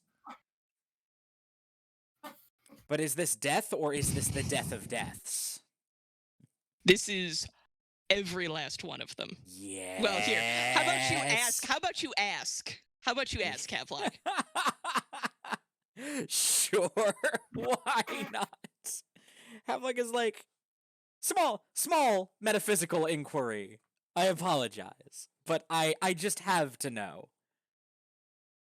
Are you a death? The death? How does that work? Are all psychopomps real? It's rare that I get the opportunity to ask questions like that. I am we. We are I. Regardless of whatever else I am death. I am death to all of you eventually. Within reason. Again, glances Promising. significantly at Yersinia. Yeah, promising. As half... The hell? And then somebody assaulted Havelock with a cymbal. Or a trash can lid. No, something just got dragged across the floor, like, Okay. from the other side of the house. It's fine. Okay. It's ghosts, fine. It's just ghosts. Don't worry about it. It's fine. Bloody ghosts. They get bored. Can't blame them. But yes, I am all of your deaths. Some of you will owe me only one, and some of you may owe me many. And some of you may owe me none in the classical sense. Looks at Havelock. Was worried you'd say that. I would be worried too, frankly. Hooray! Yay. As death, I am not as experienced with some things, but at the core of it all, in all of me, in all of we do sympathize. Havelock just looks down at the book and is like, looks like it's just you and me, pal. Fuck. I would not recommend being too nice to that thing. Yeah, I'm starting to get that feeling. Good. So, how many are on my counter thus far? I've lost count. Death looks at Dreadfesse. Kind of glances her over. And you see one long hand reaches into a fold, pulls out what you could swear is an iPad. Flicks through a few things. Death does not actually use an iPad. This thing, if you were to actually get all that close to it, resembles like every tablet object you've ever seen. It could be a piece of clay slab. It could be a papyrus scroll. It could be whatever. It is the archetypal, the original Yes. slate. List. Yep. Exactly. The ultimate tabula. Mm-hmm. And runs one finger that flickers between bone and flesh down the list and taps on a name that says Dreadfesse and then shows it to you.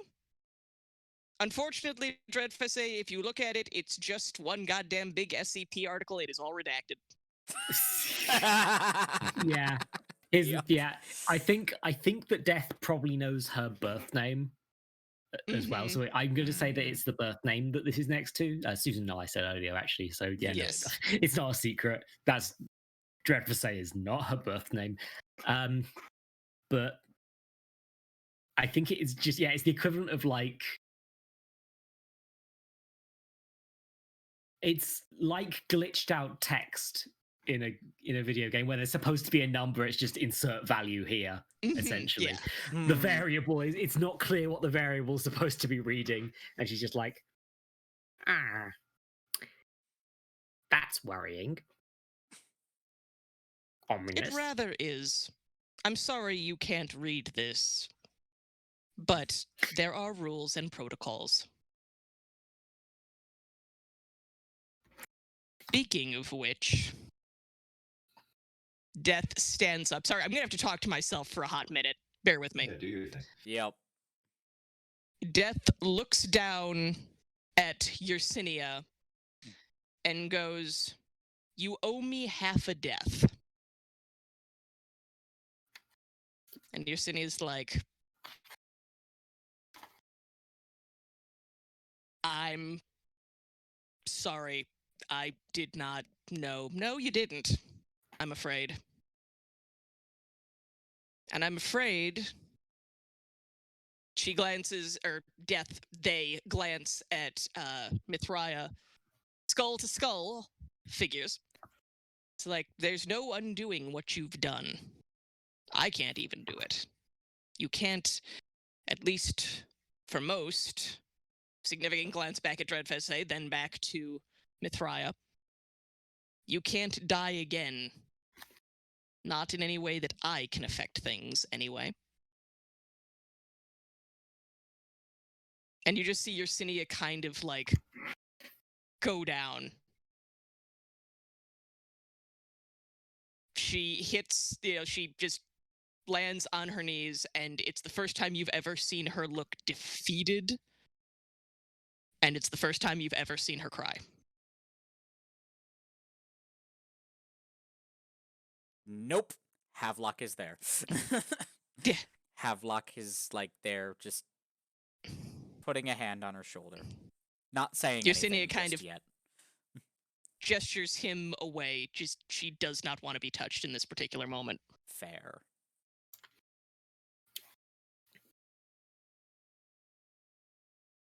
So Mithraia looks at Death and goes, "So I'm stuck like this."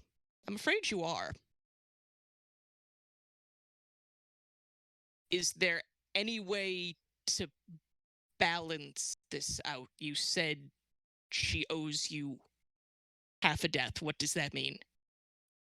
And Death goes, "When you died, I received the first half. The other half was you, which I can never have. Which, again, I don't begrudge you that, nor do I begrudge her, though the choices were not well made. But the books need to balance, and they don't right now."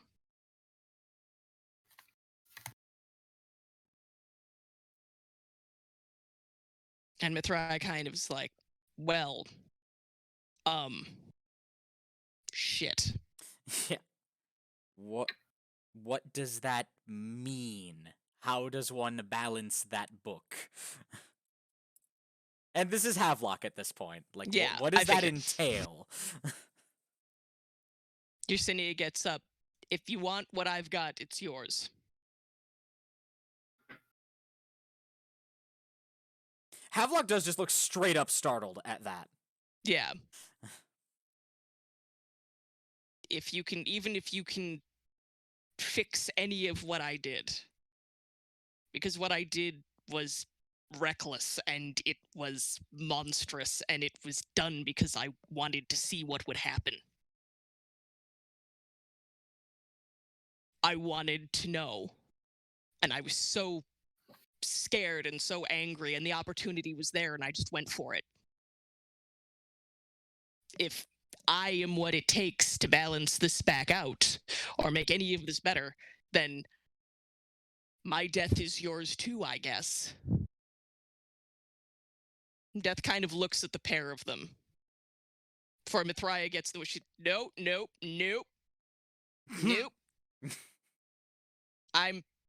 Look. Look, Death, can I call you Death? You can have whatever you want, but that's my emotional support, asshole. You can't take her away from me.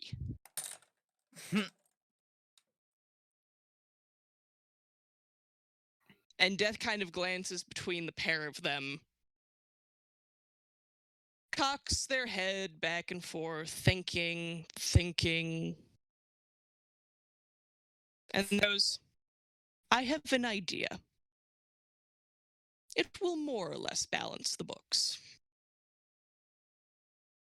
And it may make your existence, looks at Mithraea, a little more pleasant.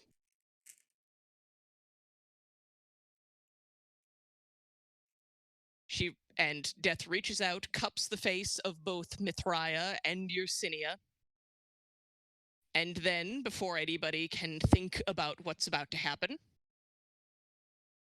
pops out one of Yersinia's eyes and pops out one of Mithraea's obsidian eyeball things. Eyes. Yep, they're eyes. Yep. Yep, eyes. And then pops the opposite object into the other's head. And then steps back. Obviously, this has an effect on both parties pretty significantly. Imagine, although a part of me is horrified / amused at the thought that now Mithraea is just a skeleton with a single living eyeball in her face. Well, what starts as a single eyeball expands like mist, and that, like, you see, Yersinia seems to become paler and almost like a little transparent until that equalizes with Mithraea. And suddenly you're seeing the blonde woman who you saw before. Like, both parties are pale and wan and don't look quite right. Close enough.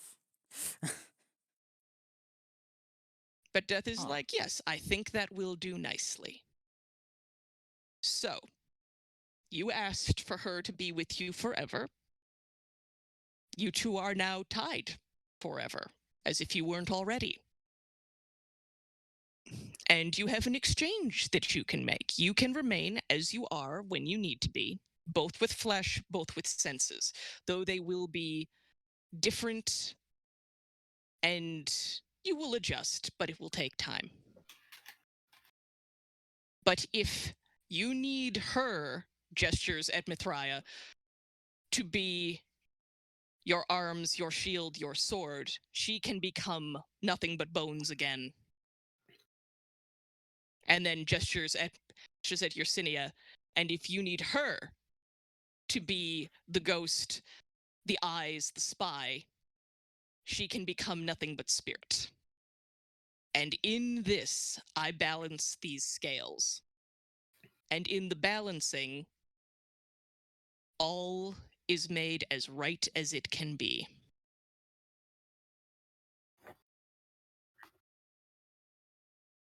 As for the rest of you, you have seen what almost none save gods and heroes from times when universes were young have experienced. You will have safe passage out of this city. You will receive back anything you lost. But now you must go. I have other appointments to make, and I will meet all of you again, within reason, at some point.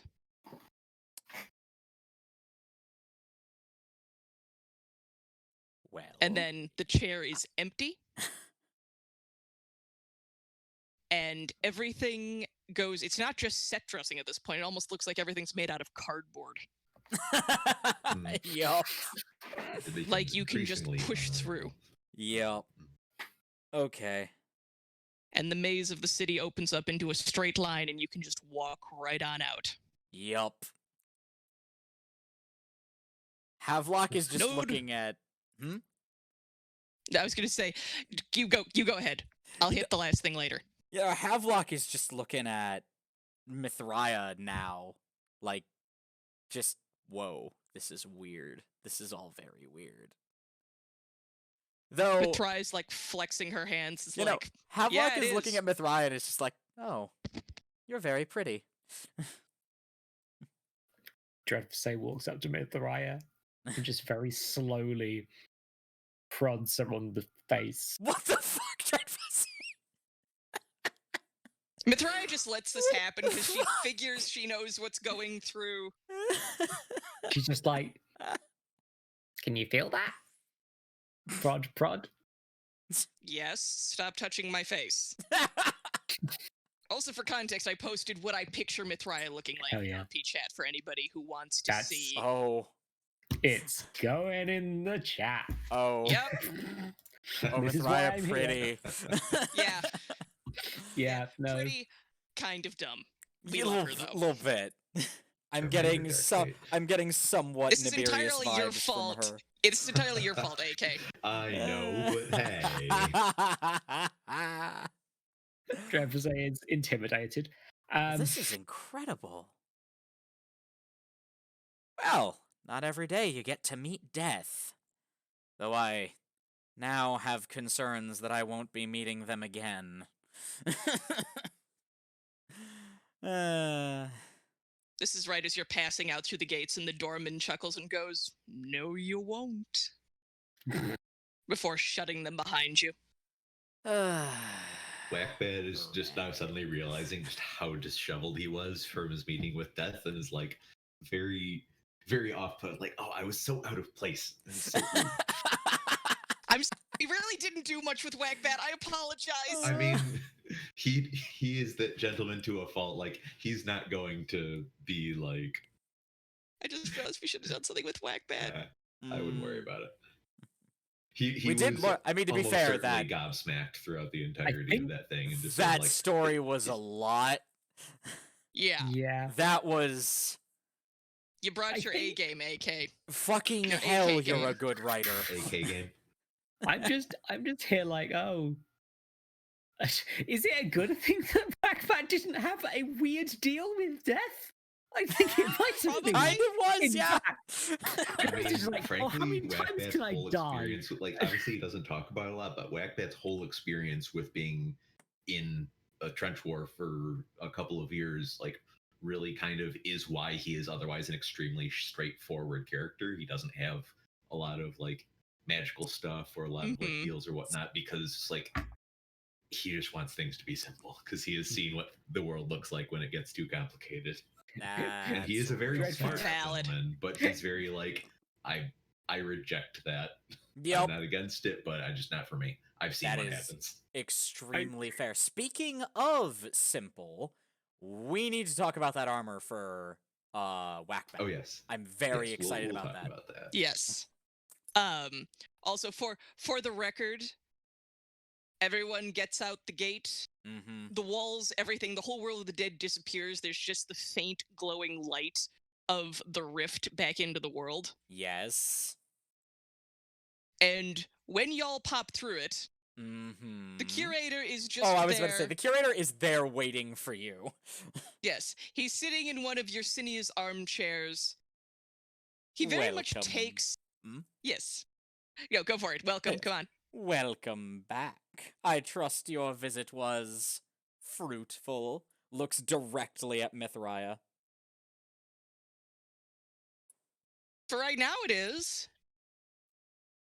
Mithraia looks at Yersinia. We're gonna have to test this whole like back and forth thing. So you're the skeleton and I'm the ghost, huh? Or wait, I'm the ghost. Wait, no, you are the ghost. Yersinia, who again, like Yersinia is tear stained. There is blood and all over her face, one side of her face. And she just looks at Yersinia or at Mithraia and she kind of smiles, just like, I missed how dumb your face is.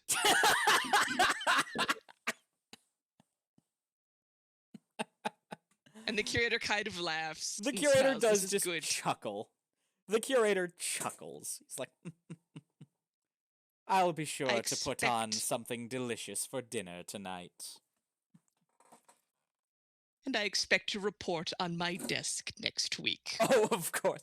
I will be expecting Along a with the full battery. Yeah. No, the curator would be like, I will be expecting a full dissertation on your experiences. They will prove most nourishing to the collection. Alrighty, there we go. That's it, everybody. Thank you. Thank you, everyone. You are all amazing. Thank you for bringing your A game, or your AK game, which is what I'm going to be calling it from here on out, because I'm pretty sure AK set the bar so fucking high. Fucking hell. Sorry. No, it was No, it great. was You're a amazing. writer, Like, and holy it shit. shows.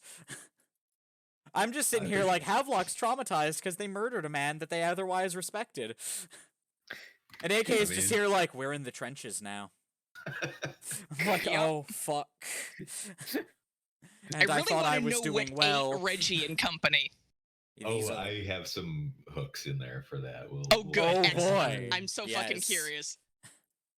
But Also- actually, on that note, I think I will be running next week's session if, Yeah, Yes. if I have the absolutely. timeline down. Oh, yes. Oh, yeah. I want to talk about things I want to, like, I mean, we should all get together and talk about, like, player, like, what we want to do no, with characters and the giving XP them from new this was abilities. a lot. Because, like, straight up, what you did with Yersinia and Mithraia is brilliant, and I Yeah. love it. And I'm like, I've been wanting to tinker with Havelock's kit for a little bit now. Because I like Absolutely. overall. Yeah, no, we're gonna Also, we're gonna have some fun. I did like the yes but with Havelock just becoming unstable from like getting their powers or from using the book. Mm-hmm. I like this as a direction. I kind of want to Yes. lean into it. Absolutely. Yeah, no, I hope for the record, I'm sorry. I am going to say, I hope that was a good time. I hope everyone enjoyed it. That was Oh, no, incredible. that was fucking great. Oh my I'm god, that was like- genuinely like, this was one of the most powerful sessions I've ever played in any setting. Like, this was Oh, holy shit. Oh my God. amazing. Like, I'm glad. Oh, I'm This really was glad. so good. I'm doing the thing where I'm trying very hard not to be mean to myself because I I cried a bit. It was great. Fucking hell. Like, you all were good. Like, for the record, this includes great. you, Dreadfesse. Like, everyone was good. Dreadfesse, you were fantastic. I'm just glad it all played out the way that Mhm. I wanted to, because there was a point when I was trying to. So I'm just going to like expose where I keep ganking ideas from. If it had worked more, if we hadn't been also grossly overpowered to deal with them, Mm-hmm. the goo monsters were supposed to, like, they weren't actually going to hurt us, they were just going to steal all our shit I temporarily. figured. Mhm, Yep. Which is a callback to Sumerian myth where you go through the gates and you keep losing crap as you go. mhm. Yep. So, I had to. I was proud of that You detail. being a historian that- is so fun. It just adds Yeah. so much to this in fun ways. But yeah. Also, at least my headcanon for what those things are is like the souls of people who were like specifically sacrificed and sent to the other world, or sent to the realm of the dead, who've now been like designated as like basically like they've been deputized as the fixers of troublemakers. Ah, makes sense. Like, they're not specifically evil and they're not particularly harmful, but like they're the equivalent of the bouncer who, if you're misbehaving, they're just going to pick you up and take you somewhere where you can be less of a pain in the ass, Mm-hmm. or like take Psychopath away middle your management. Yes. Yup. yes. The underworld has middle management. So yeah, no, I'm Those glad I'm poor glad that goopy worked. skelly boys. Yes. They were having a bad day. They were They- not ready for any of us. No, they were not. Those poor bastards were just trying to do their job. And then the dice were just like, I kept being like, oh come on, let somebody lose a thing. That's why I gave up Mithraea's spear. Yup. But everyone was just like, nope, we're just gonna hold on to this shit. And I'm like, you know what? Okay, fine. I mean, to be fair. Yeah. I've been toying with the idea of, like, I don't know what I want. Like, what I want to do with Havelock is I want to lean more into the book stuff, but, like, in a different direction. Okay. Because as of now, the book has been largely just a combination of a Book of the Trapped Dead and, like, just a sort of grimoire on, like, Whozitz's list of it's basically just a grimoire of Smirks 14 and also a Book of the Trapped Dead. Makes sense. And I'm like, I want to lean more into Havelock. As Havelock progresses more and gains more of an understanding of the book, it's not Havelock learning about the book, it's Havelock being twisted to make the book make sense to them. So I feel like Havelock's gonna need the book less and less as time goes on, is kind of where I'm going with this. I don't know. Oh my god. I have some ideas. Thoughts? Yeah. Ideas? Like, Havelock is turning into a monster. That is the outcome of this. Weirdly enough, Yersinia has unmonstered slightly. Yeah, that's interesting. Like, this is what I said, that, like, her character moved in directions I wasn't expecting it to. Genuinely, That I'm was impressed. one of them. Yeah. Like, I have ideas for Havelock's arc, and, like, I don't want it to end at, they're an eldritch monster now. Like, I mean, as fun as pulling off the good Bloodborne ending would be, as fun as that might be. If Yersinia and Mithraea end up being, like, the unfortunate gay moms to a worm in a bassinet, maybe a little. I feel like they wouldn't be surprised, but they are going. There's going to be a lot of eye rolling. Maybe. I don't know that I want Havelock to turn into a massive eyeballs and tentacle just yet, or if that's even the end game. Oh. Yeah, no, like. Oh, that does give me an idea, though. Gonna be interesting. My character's a funny little gal, and she says the silly jokes. I mean, Whackbat hits things with science. So Whackbat sure does hit things with some heckin' science. I mean, now how they are is basically it's Yersinia and Mithraea have been forced into a bodily get-along t-shirt. Yeah, it's pretty great. All eternity. It's kind of amazing. Oh no. I can see... I'm trying to work out what Havelock becomes from all of this. Like, this whole thing, I picture the collection in many ways as, like, this place is a chrysalis for them. I'm just not sure what I want to emerge out of it. I get that. We should spitball ideas at some point. Like, I will be DMing people through the week, just trying to throw ideas at the wall until we find something that sticks, I guess.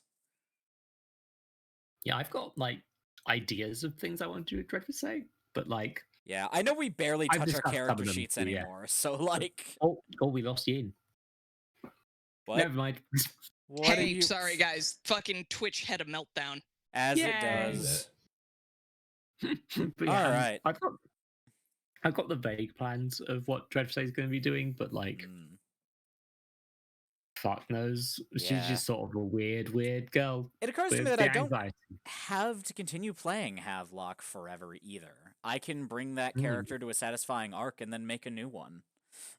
Yeah, Which retiring is characters an often how I. underappreciated part. Oh yeah, no. You should see the Discount Delvers, the game we did. Me and one other player, Amy, like made and retired characters pretty regularly, and it was always like this just feels like where they'd want to end up. Like it was usually at the end of big arcs where we're just like, yeah, this is kind of where they're at. Their story is really told now. They'll still be there in the background, they'll still be able to be called upon for help with things, but they're just kind of there. I fucking love that. Oh my god, FF14, that fucking asshole. Yeah, and honestly, like, so I was about to say, the reason I posted those two pictures was just because, like, we have actual art of what Yersinia looks like, but if you're trying to get, like, a more, like, closer to actual human face, it's just Tilda Swinton with dark hair, like, Yup. stuffed in a blender with Emmett Silk. Yeah, that's good. I still love that your city is just like, I missed how dumb your face was. Like, Felt like a great moment to end on. yeah. Oh Christ, I forgot that's- to end the stream. Yeah, no, we've just You knew! I thought you knew! Whoops, completely I. forgot. Nope, yep. We should raid somebody, probably. We should raid somebody. It's early enough Yeah. that we can actually raid people. So what do we got? Let's see here. Yeah, I'm glad that worked out. Could raid Everybody, into Bun. Bun's a good lad. yes, we could plus Demon also- Souls, so thematically apt. Ooh, we're doing Demon Souls. Well, Yeah. Perfect. in that case, yeah, really, The Demon Soul. My only other choice would be like maybe Zumi, but no, if Bun's playing Demon Souls, then we really, my hands are tied here. Yes. Plus, again, Okay. very like thematically apt, given that I keep like just. I like Mhm. that thing from Software. I'm just going to include it in my game. Mhm. Start a prediction. Oh right, I have access to a weird ass beta feature. A what? There's a feature Oh. that I got access Yeah, to no, no. on Twitch. Oh, you It's does have it a do? prediction thing? start a prediction. Wonder what chat thinks will happen during a stream. Use the /prediction chat command to find out. And I forgot Oh, I had that's access cool. to that. That is handy. Oh, fuck, yeah. I should Oh, fuck yeah, around with especially for that our stuff. sometime. I thought that was an affiliate thing, honestly, because I saw Nope. Wayne Radio TV use it and Lottie nobody was else. extremely upset with me last night for having access to it when I got into my No. messages. Oh, poor. She's like, "What the fuck? You got access to this?" I'm like, "Oh, I'm just here. Lottie's Please, such a no good bully. bean. Please, no bully." Ouija board, Oh, Wega board, help pulls. Yep. Lucky. It's underscore Bun, yes? Yes. Lucky At least I'm pretty- underscore Why did I Bun. say I don't know? God, Done. you know what I get to do now? I get to Mm. write Mithraya's like inputs too. Mm. It's not just the fucking grimoire of Yersinia with all of its like perma ominous. Yes. Like, I'm gonna Oh decide my God, what, but I Mithraya can- gets to write. Fuck yes. I All feel like I'm gonna decide what it is, but Mithraya's first entry is gonna be like, God, I missed beer. Yeah, that's extremely fair. All right, and Oh. away we go. Oh, all one viewer is ready to go. Thanks, one Hi, viewer. it's me, I one know. viewer. I know. Oh. Well, off we go then. Off we go. Yeah. Oh, there's 2 viewers now. Hi, person who just joined. Oh, Going to see no. Bun. You've come into a raid. Hosting a tea party. I have so many tarts and buns thing. Anyway, enough. I will end the stream. I thank you all I'm for again. joining us tonight. It's great. God damn it! So... Anyway, I thank you all for joining us tonight, people watching the VOD. Oh, Have a there's captions lovely up on screen. evening. When did that happen? Good.